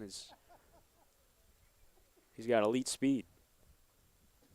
1-0 to the left-hand hitter. Runner again starts and stops, and Nunez takes the strike on the outside. Just past 8:45 here in Bourne on a beautiful, clear, if not a little chilly night here at Doran Park. 1-1, runners going. And he stopped, and the throwback to first, they got him! Harris stopped about 20 feet off the first base bag. The pitch was taken away. Fernando Gonzalez pump faked towards second, realized what was happening, and threw back behind him at first. And Harris is picked off first. Luke Franzoni applying the tag, and it wasn't really all that close. 2-1, bases empty, 2 out now. Fouled off. That changes the complexion of the inning completely. Harris, rather than starting and stopping like he had previously in the at-bat, looked to really be going this time, but got way further off the bag than I think he was comfortable with returning to first base on. 2-2 home. Missed high, fastball. Count runs full. Do you think, Sam, maybe he's trying to draw that throw to second so he can make it safely back to first? I just don't understand what exactly the thought process was there. It aids the Red Sox. 3-2. In there, strike 3 called, got him with a fastball. Romero picks off the knees in the outside corner. His first strikeout in relief. He's through an inning in a third of strong relief for the Red Sox. We go to the 5th here at Doran Park. 2-0 Braves lead the Sox.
Giardino's Family Restaurant, a Cape Cod tradition, same family and same location for 52 years. Giardino's is part of the community, giving back to many and various organizations. As part of the recognition, a Yarmouth Little League field is named in memory of their dad, and who founded the business in 1970. Giardino's is a family-oriented operation, serving a wide range menu, sure to please everyone. Give us a try.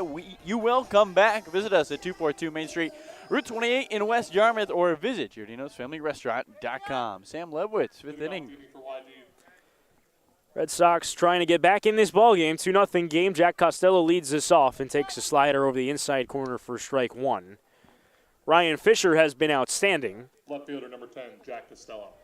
He's yet to allow a Red Sox to reach via a hit. 0-1. Picks off the outside corner, another fastball, another strike. Costello took a called third strike his first time through. Jack looking for his first hit as a Red Sox. Went 0 for 3 in the opener, so he started his Red Sox season 0 for 4. 0-2. Swing and a miss for strike 3. Got him with a fastball. 3 pitches, 3 fastballs, 3 strikes to Costello. He's dispatched for the first out. 4th strikeout for Fisher. Yeah, Sam, it looks like Right fielder number the 9, way Cal Costello, State especially his Sacramento, approach to the Gunnar second game, Goldsmith. feels like he's pushing a little bit in the batter's box. It's a long day of baseball for everyone involved. 2 7-inning ball games here at Doran Park. Gunnar Goldsmith now to hit. A ground out victim his first time through. First pitch coming in is slashed foul out towards Gymnasium C.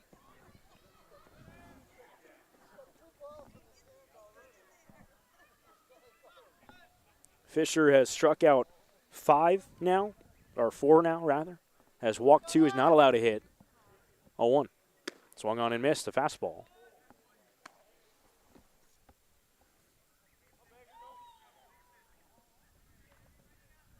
The NJIT product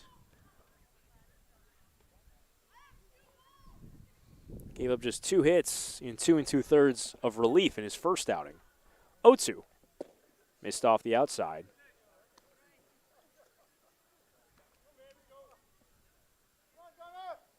So a quiet night, just 2 walks for this YD team. See if somebody can break the seal and at least get a hit. Red Sox have come out looking a little sluggish in game 2. 1-2. Fouled off. Popped out of play again towards the building beyond us.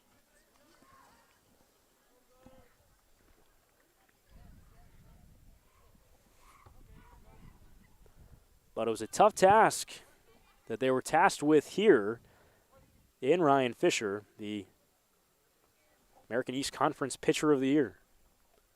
1-2 to Gunner. Missed away, off-speed pitch. There is movement in the Bourne bullpen. But the right-hander out there is not throwing with maximum intensity. 2-2.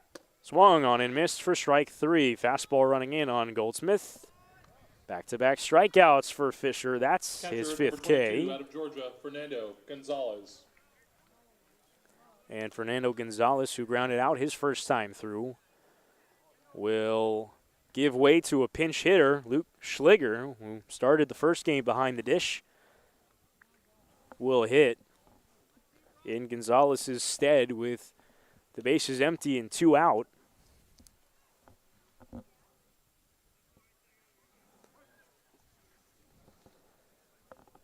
Left-handed hitter out of Maryland. First one to Schliger is fouled back. Luke led off in the first one. Went 1 for 3 with a walk and a single.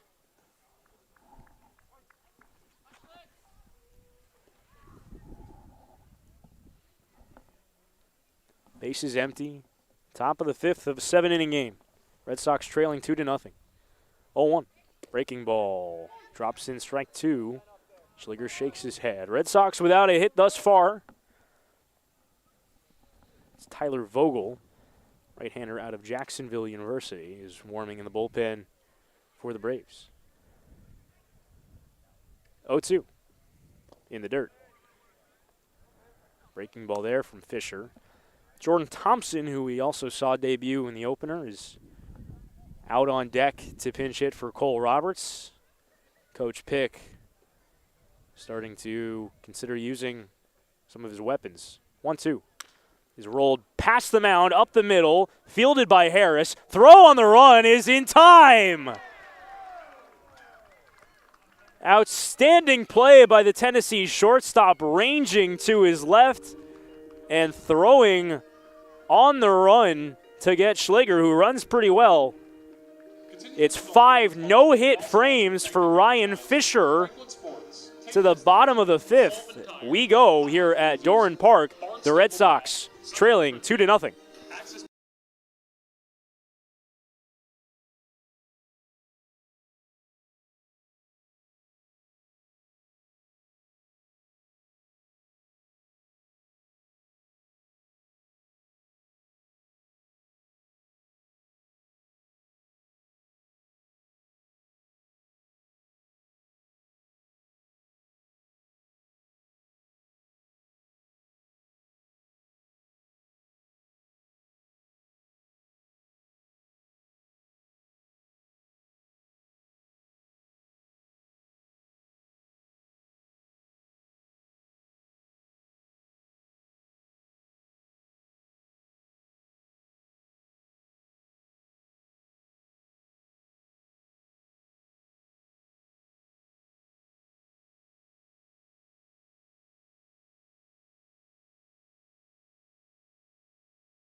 Red Sox baseball is brought to you by Devidime. Devidime is the official website development company of the Arlington Dennis Red Sox.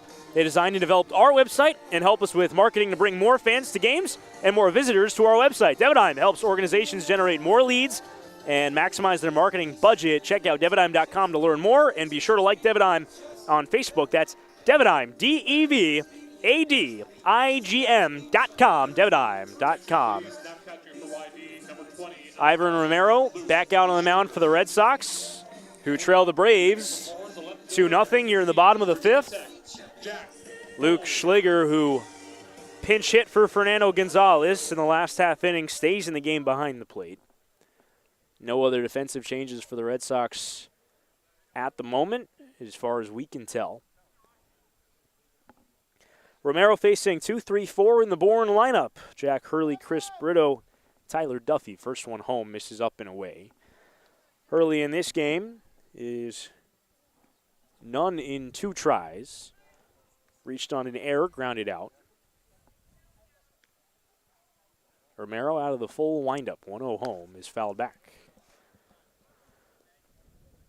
Not a lot of high-powered offense to go around for either team in either end of this doubleheader. Red Sox punched through for 4 runs on 6 hits in the opener, winning 4-2, 1-1 home. Skips in past the glove of Luke Schliger, inside fastball for ball 2. And the Braves, on only 2 hits, have scored 2 runs here in the nightcap, leading 2-0. In fact, they scored both of their runs without the aid of a hit. Both hits have come after the fact for Atlanta, or for Bourne, rather. Got my Braves mixed up. 2-1. Fouled off.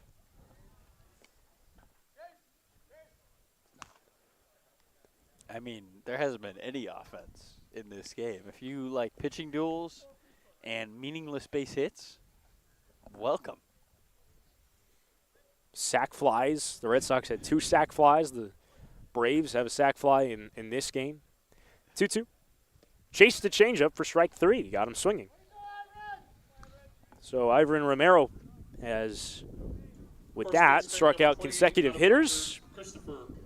Got the last batter of the 4th. Gets the first batter of the 5th. Chris Brito now, who has struck out and grounded out.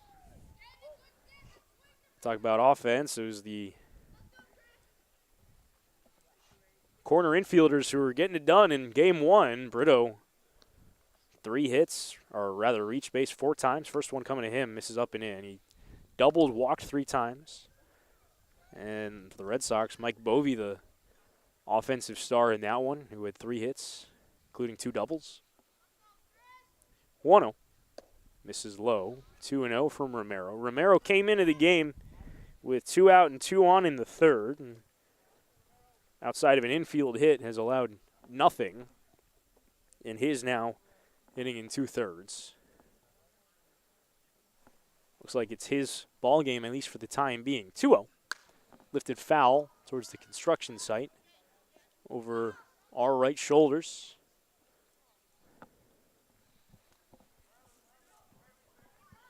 So 2-1 from the first baseman out of Rutgers. Right-hand hitter facing the USD right-hander Romero. 2-1.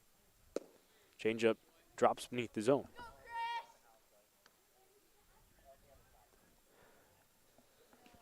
The middle infielders are playing well back on Brito. Both Chase Mydrop, the shortstop, Cole Roberts, the second baseman, have their feet planted on the outfield grass. Mike Bovey, the third baseman, playing deep as well. 3-1. Picks off the outside corner, a fastball. So the count runs full on the right-hand hitting Brito. Only seen full count walks today, Sam. 3 of them by YD pitchers. 3-2 here. Just missed for ball 4 as he fired a fastball beneath the knees. So the first walk for Romero, the 6th YD walk overall, and Jack Duffy, the hitter, with a runner on first and 1 out. Duffy singled his last time through, is 1 out of 2 today. First one home. Just missed high. Home plate umpire hesitated, didn't call it. Duffy was aboard on an incredible stop by Mydroth at short, but was unable to complete the throw to first. 1-0. High. Mydroth might have robbed him of a double if that ball gets towards the left field corner, because he was playing over in that shortstop hole in the shift. Instead, it went as an infield single, but one of the best stops we've seen from an infielder all summer so far. 2-0. Swung on and missed a fastball. Romero picks up a whiff to make it 2-1.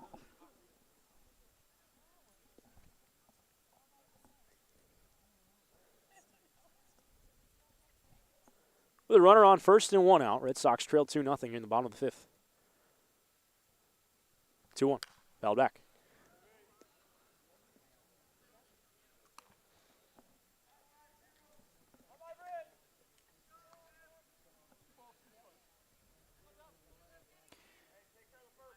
See if we see a hit and run here with 1 out, 2 strikes.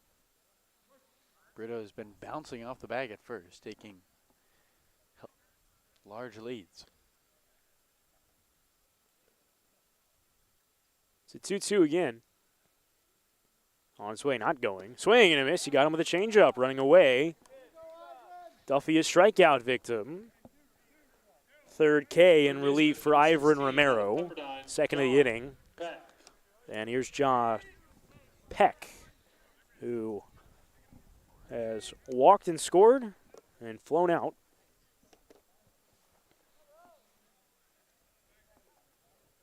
Brito, the runner on at first. 2-0 game. The Braves lead here, bottom of the fifth. And a check in on Brito, who is bouncing back and forth off that first base bag. Wind starting to circulate here at the ballpark at Bourne Park. Another check, closer play this time at first, but Brito back in safely.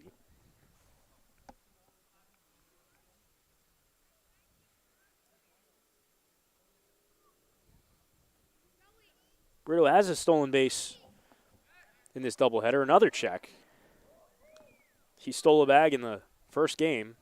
There's 3 straight throws to first by Romero, keeping him close with 2 out. Peck facing a first pitch.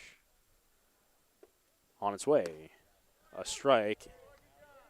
Belt high on a fastball, 0-1. Well, a lack of offense happened in Hyannis. Sam, the Hyannis Harbor Hawks pitched a complete game 1-hitter, defeating the Harwich Mariners. 0-1. Out to left center. It's going to drop in front of Costello. Brito took a wide turn around second. He's caught up in a rundown as the throw came in behind him. Cole Roberts chases him down and tags him out. We'll get to the rest of the scores around the Cape when we come back. Nice defensive play there by Jack Costello and Cole Roberts as Brito took a wide turn around second on the single, and he's picked off in the rundown. To the 6th inning we go. The Red Sox trailing the Braves here at Bourne Park 2-0.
Back here at Doran Park in Bourne, Massachusetts, the Bourne Braves lead the Whitey Red Sox 2-0.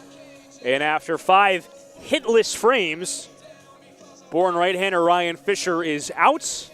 Jacksonville right-hander Tyler Vogel is in, making his second appearance this summer for Bourne. He pitched in Wareham back on June the 13th through a scoreless inning in 2/3. Didn't allow a hit, walked 1. Actually allowed an unearned run in that outing, struck out 3. He was gross this year for Jacksonville. We'll get you those numbers in just a minute. He gets 9-1-2 in the Red Sox order, but it won't be Cole Roberts to lead it off. It'll be Jordan Thompson out of LSU, who one of 4 offensive additions to the Red Sox roster today. He started the first game as the designated hitter, and he bats here against the right-handed Vogel. Right-handed hitter, first one is taken on the outside corner of fastball. Vogel will walk you. He walked 24 this year in 24 games. 0-1, swung on and missed. But he also misses plenty of bats. 6.1 walks per 9, 9.9 strikeouts per 9. Pitched to a 1.78 ERA despite the high whip of 1.4. 0-2 to Thompson. Upstairs. Thompson batted 5th and DH'd, went 1 for 4.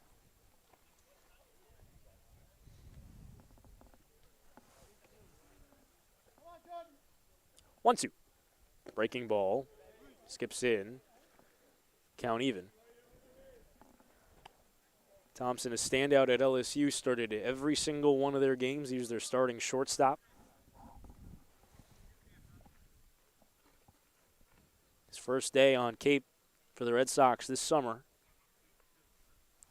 for sophomore. 2-2.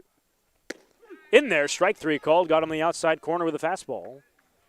So Thompson set aside on strikes. Vogel punches out his first hitter. Shortstop number 14. And the Red Sox are down to their final 5 outs in this game. Here now with 1 out in the 6th of a 7-inning ball game, trailing 2-0 without a hit on the board. After they won the opener 4-0, they have yet to really show up for game 2. First one to Mydroth, misses high. Chase Mydroth, the Red Sox leadoff hitter, struck out and hit a comebacker against Ryan Fisher. Red Sox breathing a sigh of relief that Fisher's out of this game, but Vogel on a 1-0 hits the strike zone, a fastball, 1-1. Looks to be just as in command by striking out his first hitter. 1-1. Miss just off the corner. A fastball, close pitch, 2-1. Well, Sam, somebody for this YD team has got to break up this no-hitter. The good news is that there's really no threat of it actually being a real no-hitter because you're only playing 7 innings. 2-1. That hits the corner. Another fastball, 2-2.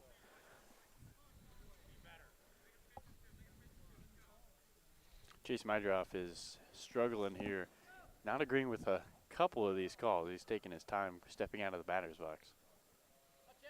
Bases a 2-2 from the right-hander Tyler Vogel on its way. Miss low. Count runs full. One base runner brings the tying run to the plate, and one swing could even this up.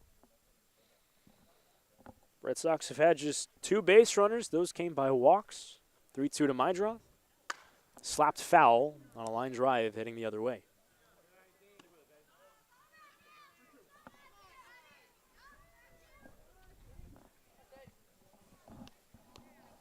So the San Diego Torero will face another 3-2 offering. Adjusts his shin guard on his front leg. Gets back in the box. Hands held high. 3-2. Upstairs for ball 4. So Mydroth reaches. And we've seen both sides of Tyler Vogel through his first 2 hitters.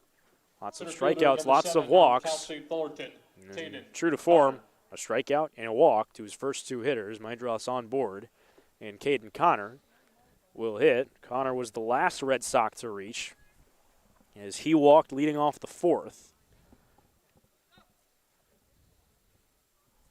It's also flown out. Left-hand hitter represents the tying run at the plate.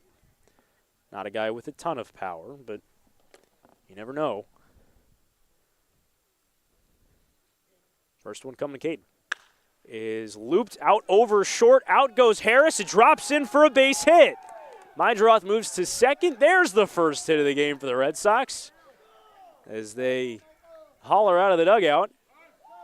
You can erase that goose egg under hits on the scoreboard. Nebraska, Omaha, Michael Bovey.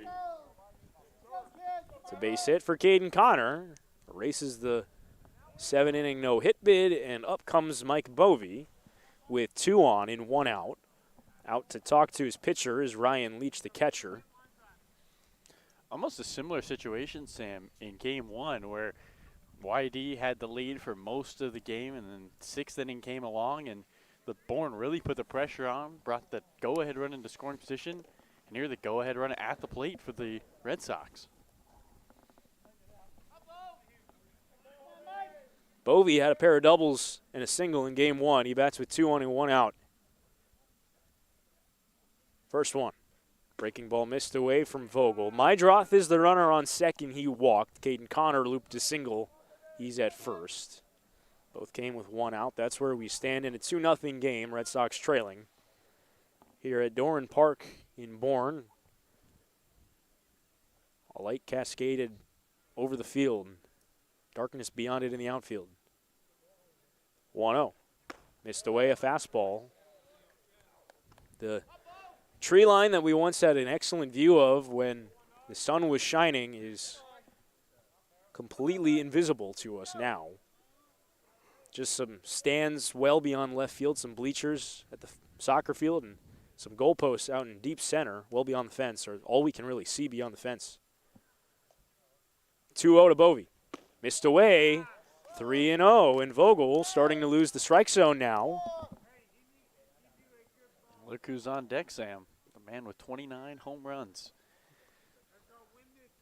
Biggest power threat maybe on the entire peninsula of Cape Cod, in the on-deck circle, and Luke Franzoni. 3-0 count to Mike Bovey with 2 on and 1 out. Vogel on a 3-0. Missed high for ball 4, and they're loaded.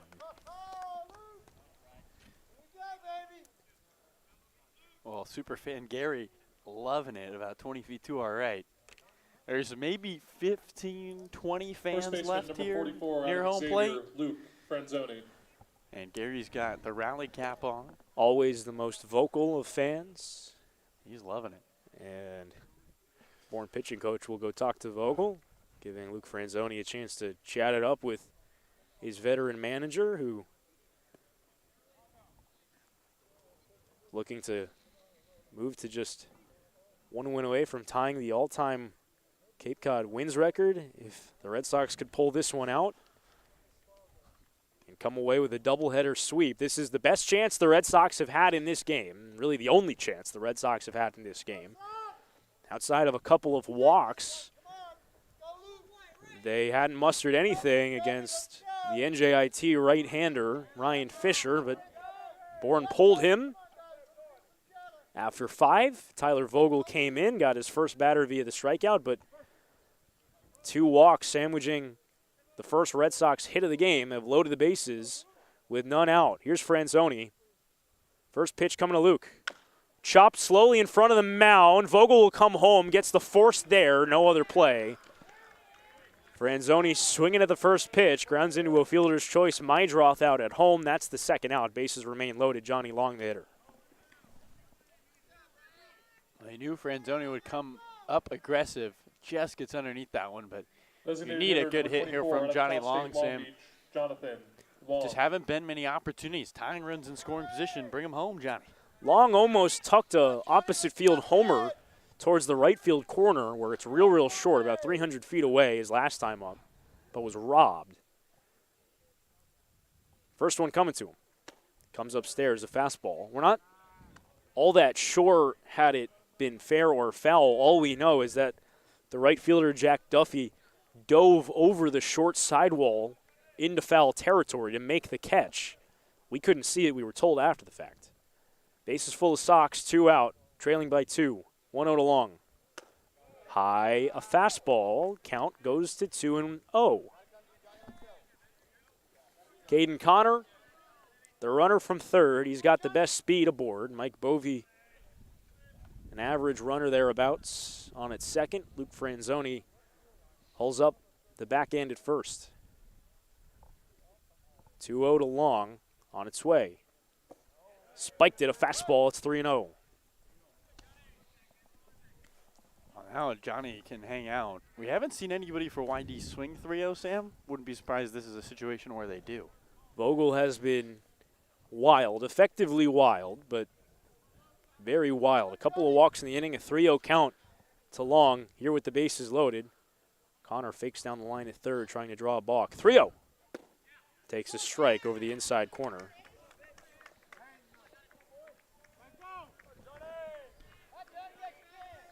Movement in the Bourne bullpen in case Vogel can't work his way out of this jam. It's Seth Keener, another right-hander. But first, a 3-1 on Johnny Long with the bases loaded and 2 out. Vogel sets the belt and deals. Taking a strike over the outside corner. Long doesn't pull the trigger on another fastball. And it's a 3-2 count. The runners from every base will be off with the pitch. 3-2, 2 out. A single would tie this game. 3-2 they go, and it's chopped foul towards the Bourne dugout. It looked like maybe ball 4, Sam, a high fastball above the zone, but Long doing a good job. The protective swing.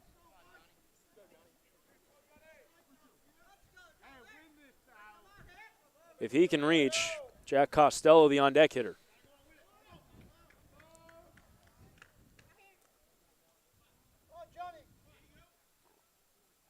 Again, a 3-2, they go. Upstairs for ball 4, walks and a run. Red Sox on the board. Johnny Long, an RBI base on balls. Makes this a 2-1 Braves lead. What a great piece of hitting there from Johnny Long. Just patient. Left fielder number 10. Saw out the of San last Diego, pitch was Jack high, Costello. took this one, and we're going to get a pinch runner here. Homer Bush, who represents the go-ahead run, is at second for Luke Franzoni. A little more speed.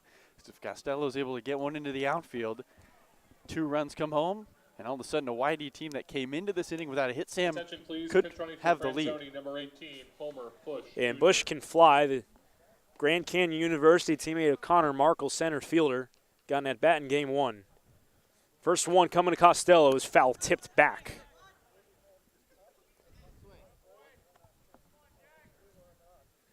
So an 0-1 count on Costello, right-hand hitter. He's taken an 0 for so far through both halves of this doubleheader. The bottom half of this doubleheader, he's 0 for 2, both strikeouts. Bovey, the runner from third. Homer Bush, the pinch runner, on at second. Johnny Long, the runner, on at first. 2 out, a run home. Red Sox now trailing by just a skinny run. 0-1 from Vogel. Chased a curveball in the dirt. And it's 0-2 on Costello. A little over anxious in this at-bat on his first day in YD red. Navy long sleeve out from underneath his jersey. Peers in. 0-2 pitch from Vogel. It's in there, strike 3 called. He got him on the outside corner with a fastball. Costello is struck out for the 3rd time in the nightcap of this doubleheader, and this time it strands 3 aboard for the Red Sox. They do break through for their first run, but to the bottom of the 6th we go. They trail the Braves 2-1 here at Dorn Park. Baseball League would like to welcome our new sponsor, Mosquito Marys, a locally owned family-operated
number 7, Connor, has moved from center field to first base. No summer in YD Red Sox Nation would be complete without the youth baseball clinics, where boys and girls ages 5 and up can learn the game of baseball and the importance of sportsmanship. Kids get to master the fundamentals of the game and sharpen their skills in a fun baseball camp taught to you by Coach Pickler and the future major leaguers on the Red Sox roster. For more information, go to ydredsox.com/clinics. This year's youth baseball clinics proudly sponsored by the Salty Dog Group of Keller Williams Realty, MP Sports Cards, and Giardino's Family Restaurant. The Arlington Red Sox and all of the kids, thank you. Bottom of the 6th, Ivan Romero back out there, gets a pinch hitter to start.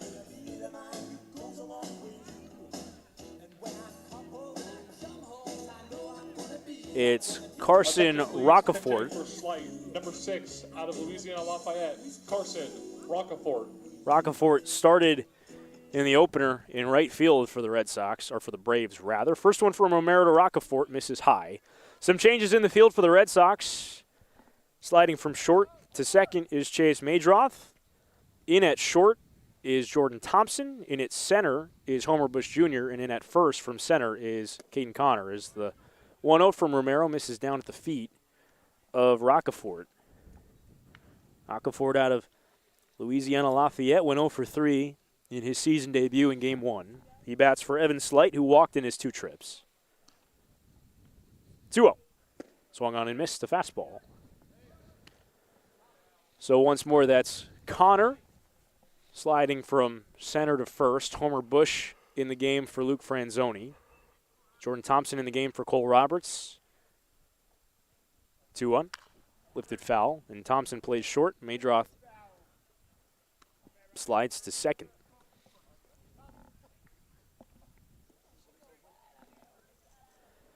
Even count on Rocafort. Left-hand hitter.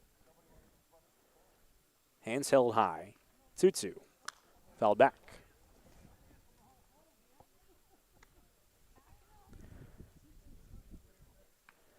Rocafort this year, a .374 hitter for the Ragin' Cajuns with 16 homers, slugged .671.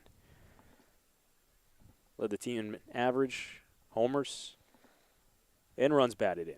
2-2. Pulled foul up the first baseline.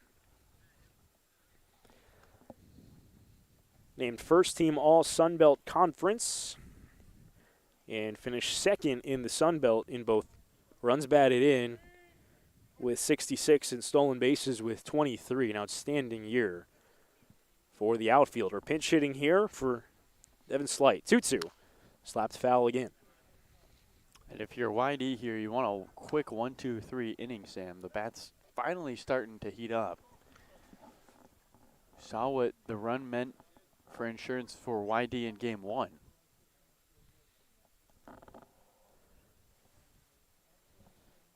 Once more, 2-2. Foul tipped, held by Luke Schliger for strike 3. So another strikeout for Romero. That's his 4th in relief.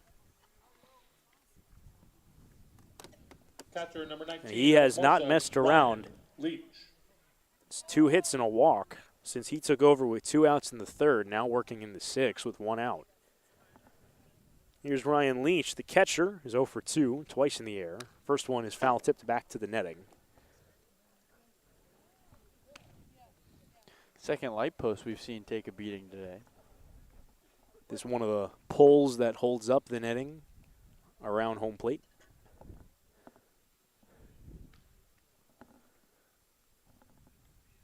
Oh, 1 coming home.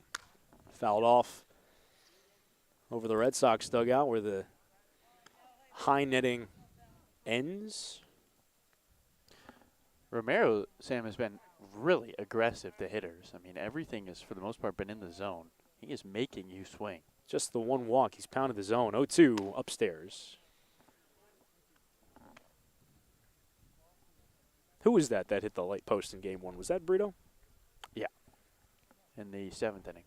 The foul ball that hit off the light stanchion here in foul territory, just about 30-some-odd feet from us. 1-2.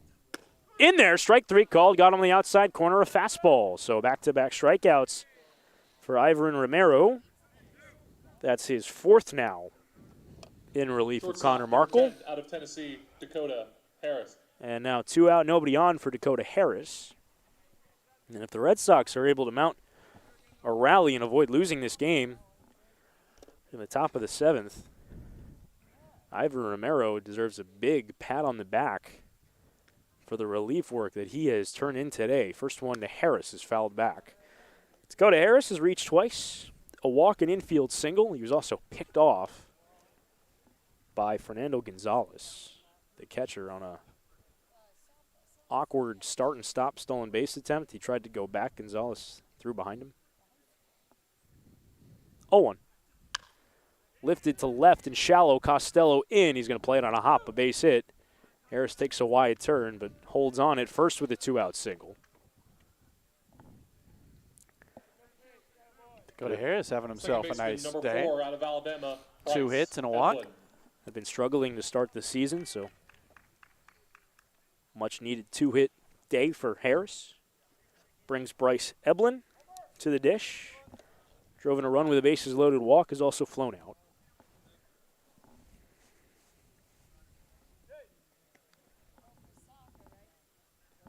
Harris is a threat to run at first.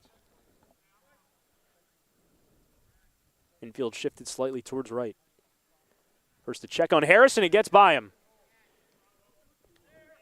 And an errant pickoff throw will allow Harris, and potentially a really, really key insurance run, to get to scoring position here with 2 out in the bottom of the 6th. In the nightcap of a doubleheader, we're only playing 7 regardless of score. There are no extra innings. We have clarified that. We were telling you that extra innings would play till 9 in doubleheader games. We were wrong. A recent change to the league rules made just before the season started. Doubleheader games will remain at 7 regardless. There will be no extra innings, period, in any situation this season until the playoffs. First one to Eblin. Fastball just missed high. So a 1-0 count for Ivan Romero, dealing to the Alabama second baseman, Bryce Eblin. Jordan Thompson holding the runner on at second. Shifted slightly behind the second base bag anyways. 1-0. Miss low. And maybe some fatigue setting in for Romero after the single. The errant pickoff throw, and now falling behind, 2 balls, no strikes. It is a right-hander warming in the Red Sox bullpen, if I had to guess. Looks like Sean Gamlin. 2-0. Lined over short, Thompson out, makes the catch on a light leap to end the inning. So Romero allows the 2-out single, gets him in a scoring position on the errant pickoff throw, but holds him there. It's a 2-1 game going to the top of the 7th. Red Sox last chance to rally and get this game tied up. 7th inning coming up in the nightcap. Red Sox trail 2-1.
Well, the Red Sox have 3 outs to play with, and they will do so against the new arm and the Wake Forest right-hander Seth Keener, who is not accustomed to save situations, but he's going to have to be here against the bottom third of the Red Sox order. Luke Schliger, Jordan Thompson will follow Gunnar Goldsmith. This year, Keener has made 1 appearance on the mound for Bourne. He started against Katuitt on June 14th, allowed 3 runs over 3 2/3, 5 hits, 3 walks, just 1 strikeout. This year in his sophomore season for Wake Forest, he appeared 20 times. 11 of those were starts. Did not record a save. Pitched to a 5.87 ERA. Got a start in the ACC tournament through a decent 4 2/3 innings. Gunnar Goldsmith will lead off against him, 0 for 2, a strikeout. Goldsmith, Schliger, Thompson. First one to Goldsmith is lifted out to right field, not all that deep. Jack Duffy easing back, has an easy play, makes the catch. 1 pitch, 1 out for the Red Sox. And we're trying to avoid splitting this doubleheader.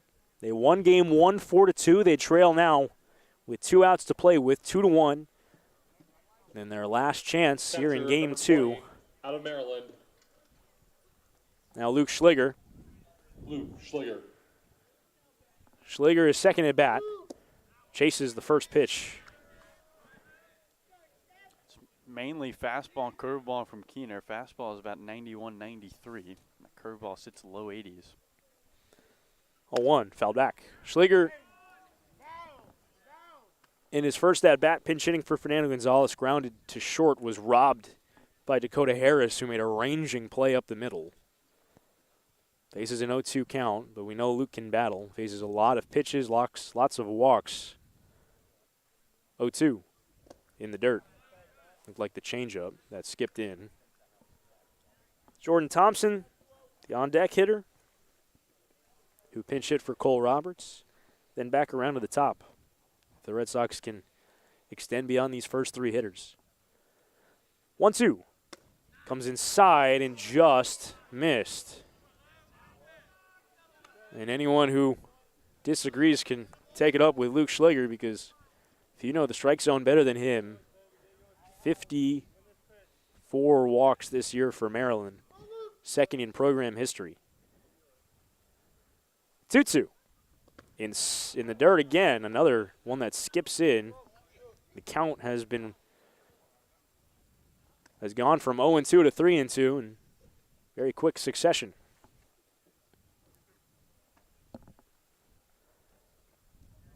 Infield straight up against Schliger. And a 3-2. Missed for ball 4 down at his feet. So the Red Sox will get the tying run up here in the top of the 7th. And Jordan Thompson, the hitter, in an immediate mound visit after the walk.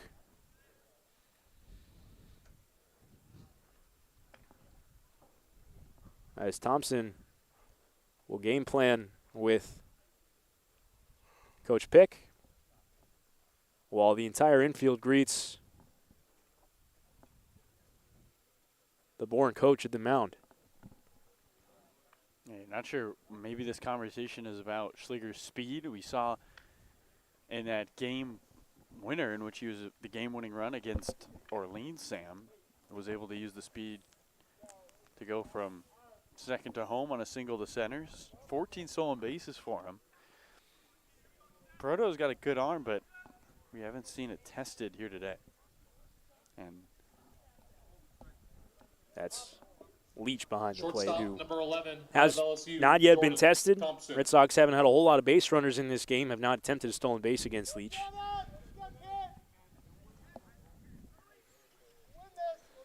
Jordan Thompson, a right-hand hitter. 286 hitter for LSU this year. Durable everyday starter at shortstop for them. First one home. In the dirt, good block by Leach, and not going anywhere at first is Schliger.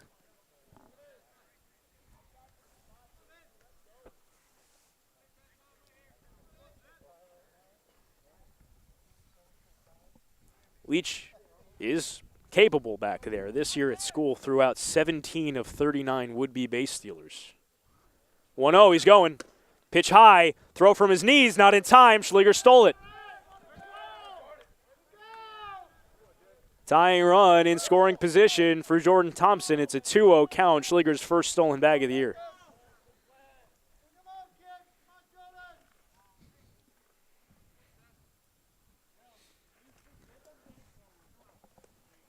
And they did immediately test Ryan Leach. Good pitch to go on, too. Breaking ball hung up there. 2-0. Fastball strike.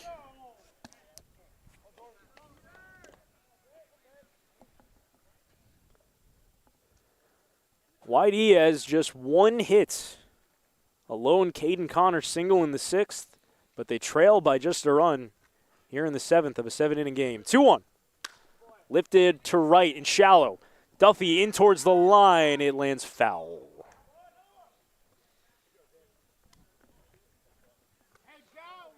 Thompson almost dumped one in along the line.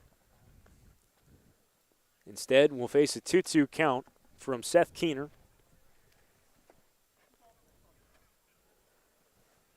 Keener, a Pilot Mountain, North Carolina native, pitching his college ball in his home state at Wake Forest. Mostly a starter, 11 of his 20 appearances starting on the mound this year. 2-2, runner going to third, and it's fouled back to the net.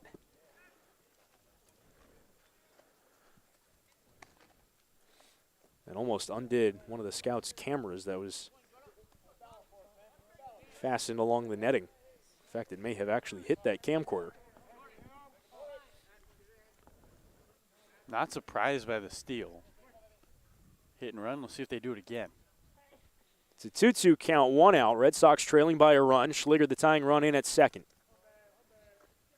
Hits have been few and far between for the Red Sox today. And Keener checks in on Schliger at second. Just one hit in the nightcap. 6 hits for the Red Sox in game 1. That was good enough to get them 4 runs. 1 run on 1 hit so far today. 2-2, runner going again to third, and it's grounded to short. Harris fields in the hole. Is thrown to first. Not dug out by Brito. And here comes Schliger heading home, and he's safe. We're tied.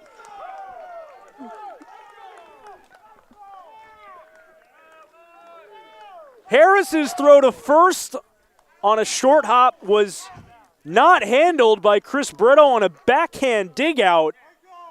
It trickled softly away from him at first, and Schliger, who was running on the play, never stopped. Number 14 out of San Diego, Chase Mydroth. It's 2-2. And the Red Sox have given themselves a chance to avoid a loss, at least for the time being. The inning's not over yet. Thompson on at first with 1 out. It'll be an E6 on the throw. First one home to Mydroth. There's a curveball that misses low. And all the credit in the world to Luke Schliger. Running on the play, and what heads-up baseball. Everybody was just stopped, assuming that the runner reached safe, and that was the end of the play. Throw back to first. But Schliger turning at third and not hesitating, and there wasn't even a throw home. I mean, he took half the bases. Now the Red Sox a chance to go ahead. Thompson's running, and the pitch is fouled off right side.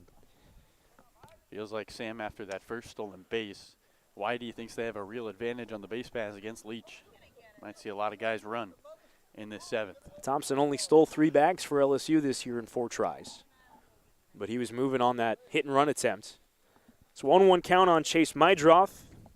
0 for 2 with a walk today. He's played both halves of this doubleheader. Another throwback. So the Red Sox, with only 1 hit on the scoreboard, have put up 2 runs, including the tying salvo here in the 7th. Time called at the plate. And a Red Sox team that was winless through their first 4 games this season, unable to really score with any sort of consistency, has come back to tie. 1-1. Upstairs. Fastball gets away from Keener. Count now 2-1 on Chase. There's no movement in that Bourne bullpen, Sam. This is Keener's inning. Gamlin is the one warming up for YD, and he's, after not warming up, now is up and at him. Runner going again, and it's fouled back. Right again towards us, off the net on a check swing by Chase Madroth as he was defending against that fastball running up and in on him. Counts even 2-2 on a pair of foul balls on hit and run attempts. Whether that one was actually a hit and run attempt is anyone's best guess on the check swing foul. Thompson on at first with 1 out, 2-2 count to Chase Madroth. Tie game here, on its way. Breaking ball down the right field line. That one's going to get foul. New ball game here in the 7th inning of a 7-inning game in the nightcap of this doubleheader. Red Sox won the opener 4-2. They've come back here in the 7th to tie 2-2. And still with 2 outs to play with before they'll have to attempt to settle for a tie. Runner on at first with 1 out. That's Jordan Thompson. 2-1. Runner going. Comes upstairs. Throw down. Good throw. They got him. Thompson gunned down at second. There's the arm for Ryan Leach, who threw out 17 of 39 this year during regular season play. Now just 1 for 2 this inning, but that one keeps the go-ahead run out of scoring position. Now it's 2 out, nobody on.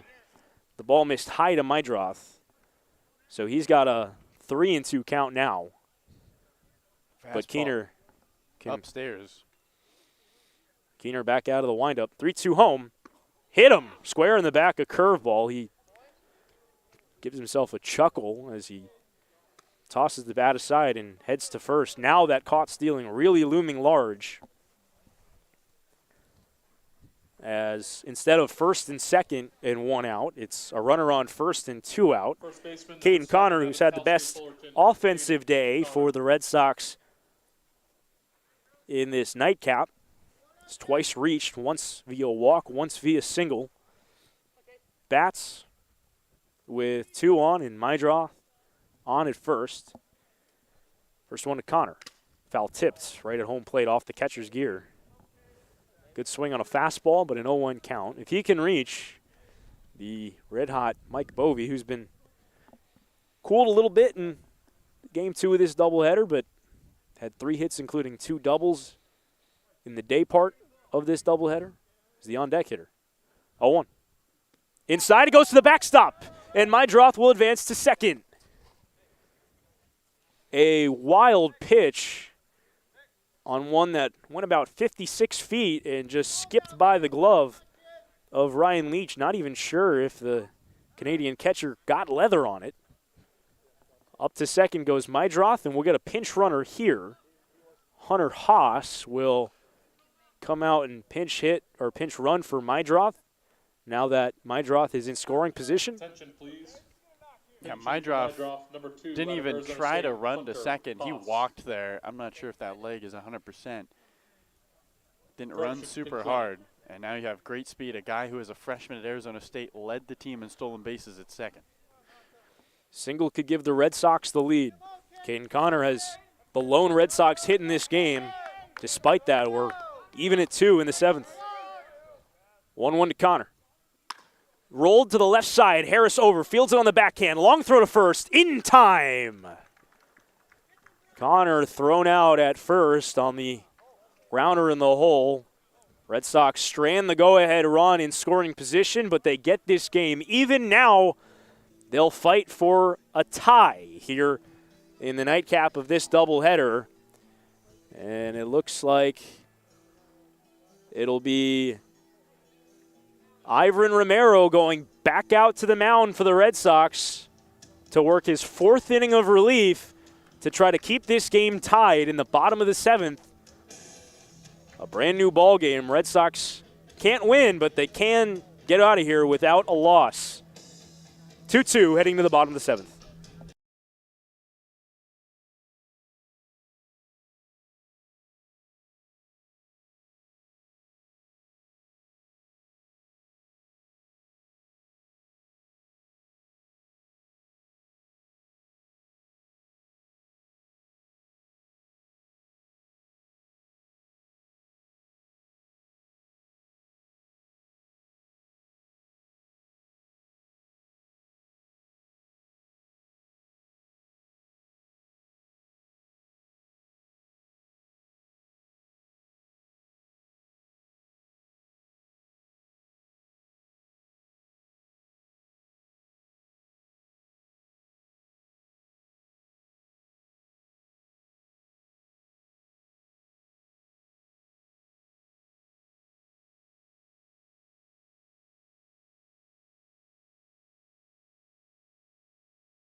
Bottom of the 7th inning in a 7-inning game here in the nightcap of a doubleheader between the Bourne Braves and the YD Red Sox. YD came back to tie in the top half. Ivan Romero tasked with keeping this game tied and making it a tie in the official record books. He faces the top of the Braves lineup. First pitch to Elijah Nunez is a strike, a fastball. It's been all Ivan Romero on the mound in this one after Connor Markle exited after 2 2/3. 3 1/3 scoreless relief for Romero. 1-0-1 is off the plate. 1-1. Romero is given up 3 singles and a walk. He has struck out 4, has not allowed a run. Bourne has just 4 hits in this game and 2 runs. It's been enough to put them in a position to win. 1-1. Strike, outside corner fastball. And Romero gets ahead of a key man here, Nunez. A dangerous guy to keep off the base pass. 31 steals and 33 attempts for TCU this year. He's 0 for 2 with a sacrifice fly in this game, both strikeouts. 1-2 from Romero. Swing and a miss, he got him on a fastball. Key first out from Romero. Gets the speed off the base paths. In Nunez dispatched the 6th strikeout for Romero in relief. And that is a huge first out for Ivan. And he faces Jack Hurley now. The number 2 hole hitter. Left-hand hitter. 0 for 3, a strikeout. He's reached on an error. Infield playing him straight up. First one. Foul back. Red Sox with 2 runs on just 1 hit. Scoring the tying run on a throwing error in the top half of the 7th. 0-1. Squares the bunt, drops it down the third baseline, foul. And the count 0-2 on Hurley.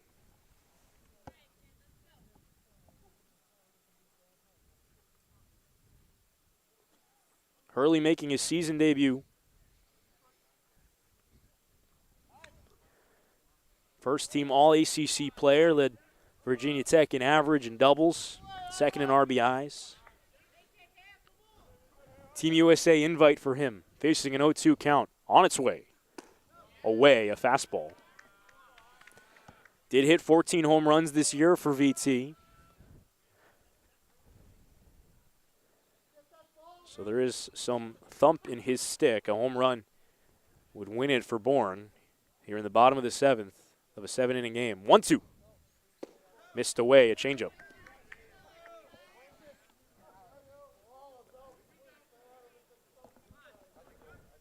Count even. Romero got ahead, 0-2. Now 2-2. Base is empty. 1 out. The Torero deals 2-2. Foul back.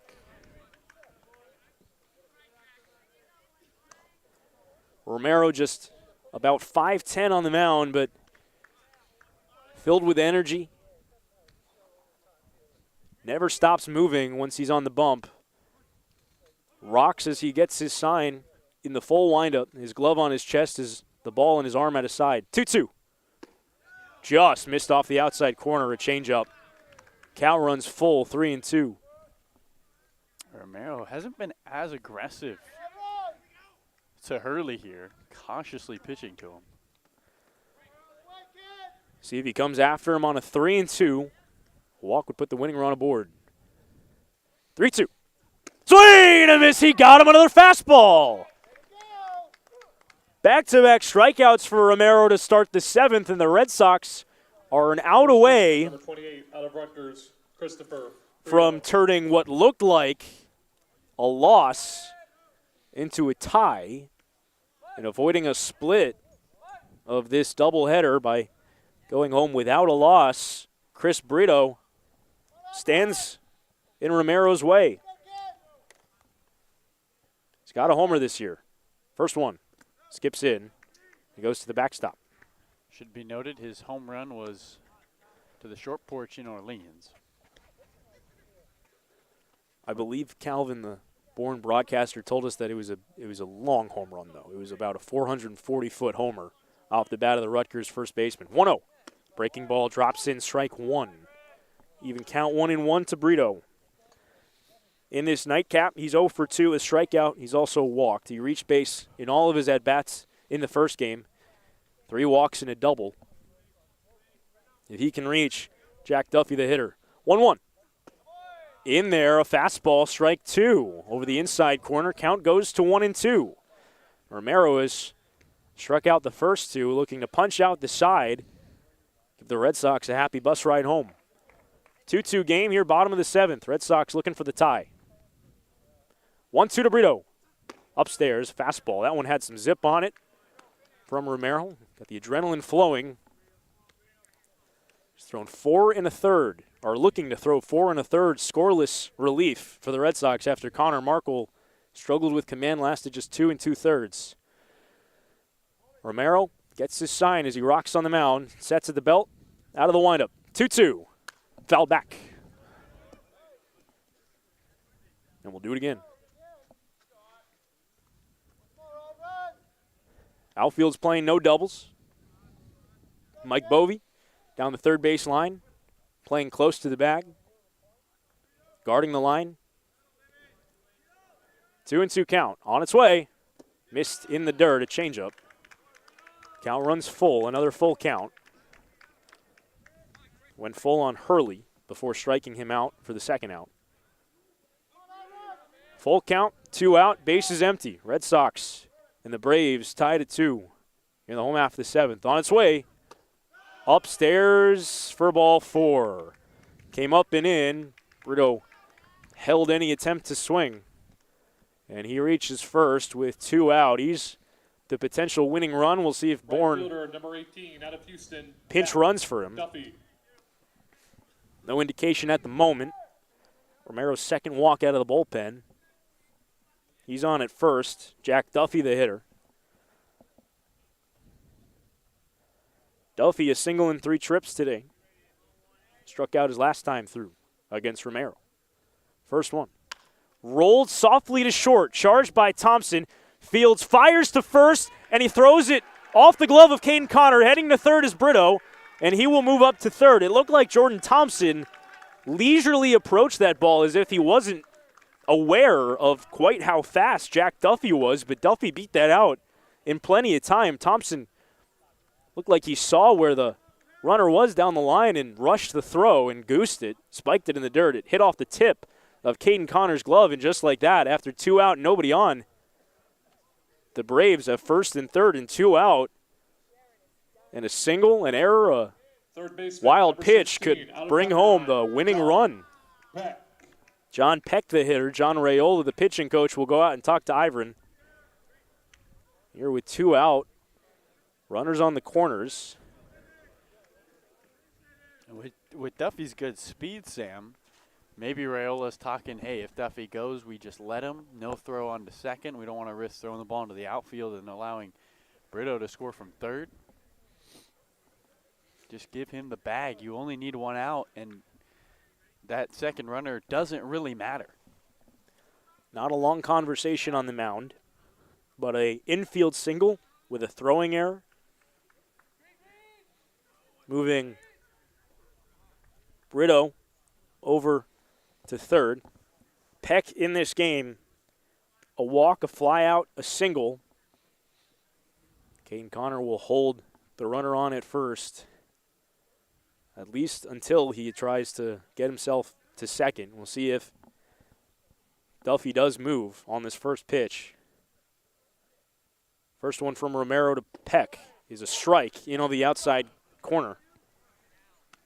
Gamlin is still up and throwing in the bullpen for YD, but gotta imagine he probably isn't coming in.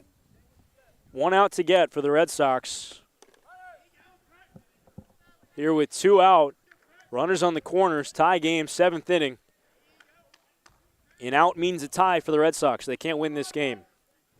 0-1. Inside corner strike, a fastball. Count 0-2 on Peck. Every time Romero has had favorable counts, he's challenged hitters with fastballs. We'll see if that's the play. Right-hand hitter Pep out of Pepperdine University. Against the USD Torero. 1-1 upstairs. And Schliger out of the crouch to snag that one. 1-2. Caden Connor, the first baseman, playing behind the runner on at first, trying to get as much range as he can towards the hole in case Peck puts one on the ground that way. 1-2, runner going. Swing and a miss, he got him! Romero works out of the jam, strikes out 3 in the 7th, and the Red Sox avoid a loss here in Game 2 of the doubleheader. It goes as a tie in the record books, and they head home without a loss in this doubleheader, a 4-2 win in Game 1, a 2-2 tie in Game 2. They were down to their final 2 outs in this game, and without getting more than 1 hit in this ball game, the Red Sox avoid a loss and come home with a tie. And Gary Wilson, the super fan for the Red Sox, as he walks past us in the broadcast area, he goes, "Feels like a win," and Carlo, yes it does. When you get 1 hit and you don't come away with a loss and you commit 3 errors on the defensive end, a tie is at most what you can hope for and feels like a miracle, and somehow Whitey got it done. Some great base running by Luke Schliger, who had a fantastic day, and Whitey somehow comes away with the tie. They'll get points, which is what matters. Points move you in towards the playoff, moves you up in the standings. And you know Bourne is going to come in hungry tomorrow at YD. It'll be interesting to see how the Red Sox respond. So the series shifts from Bourne to Red Wilson Field tomorrow. 5 o'clock start between these two teams.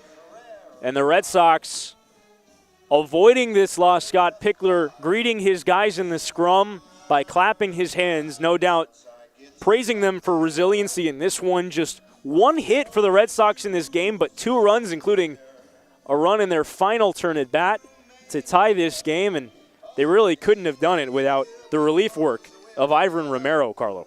Fantastic. I mean, strikeouts up and down this one. Came in for Connor Michael. Thought we might see another pitcher, but no. 8 Ks for Ivan Romero out of relief in a 7-inning game in which he came in, Sam, with nobody out in the second. I mean, that's what, 6 innings of work, 8 strikeouts? Ridiculous stuff from Ivan Romero, and he is the reason this is a 2-2 finish. 4 1/3 scoreless for Romero. He strikes out 8. He allows 3 hits, walks 2, does not allow a run, keeps this game close for the Red Sox after Connor Markle started, walked 5, and could only work the first 2 2/3. Keeps the Red Sox in the game, allows them to come back with a run in the 6th, a run in the 7th, and shuts things down in the bottom of the 7th to secure the tie. Your final tallies for this one from Doran Park after the Red Sox won Game 1 4-2. Game 2, the Red Sox 2 runs on just 1 hit with 3 errors. For the Braves, 2 runs, 5 hits with 1 error. We'll be back at it from Red Wilson Field tomorrow at 5 o'clock between these two teams as the series shifts to Yarmouth. For Carlo Jimenez and all of us here at the Red Sox media team, I've been Sam Lebowitz, and Red Sox fans, we will see you tomorrow. Red Sox avoid the loss in Game 2 of the doubleheader, a 2-2 tie here in Bourne. We'll see you tomorrow.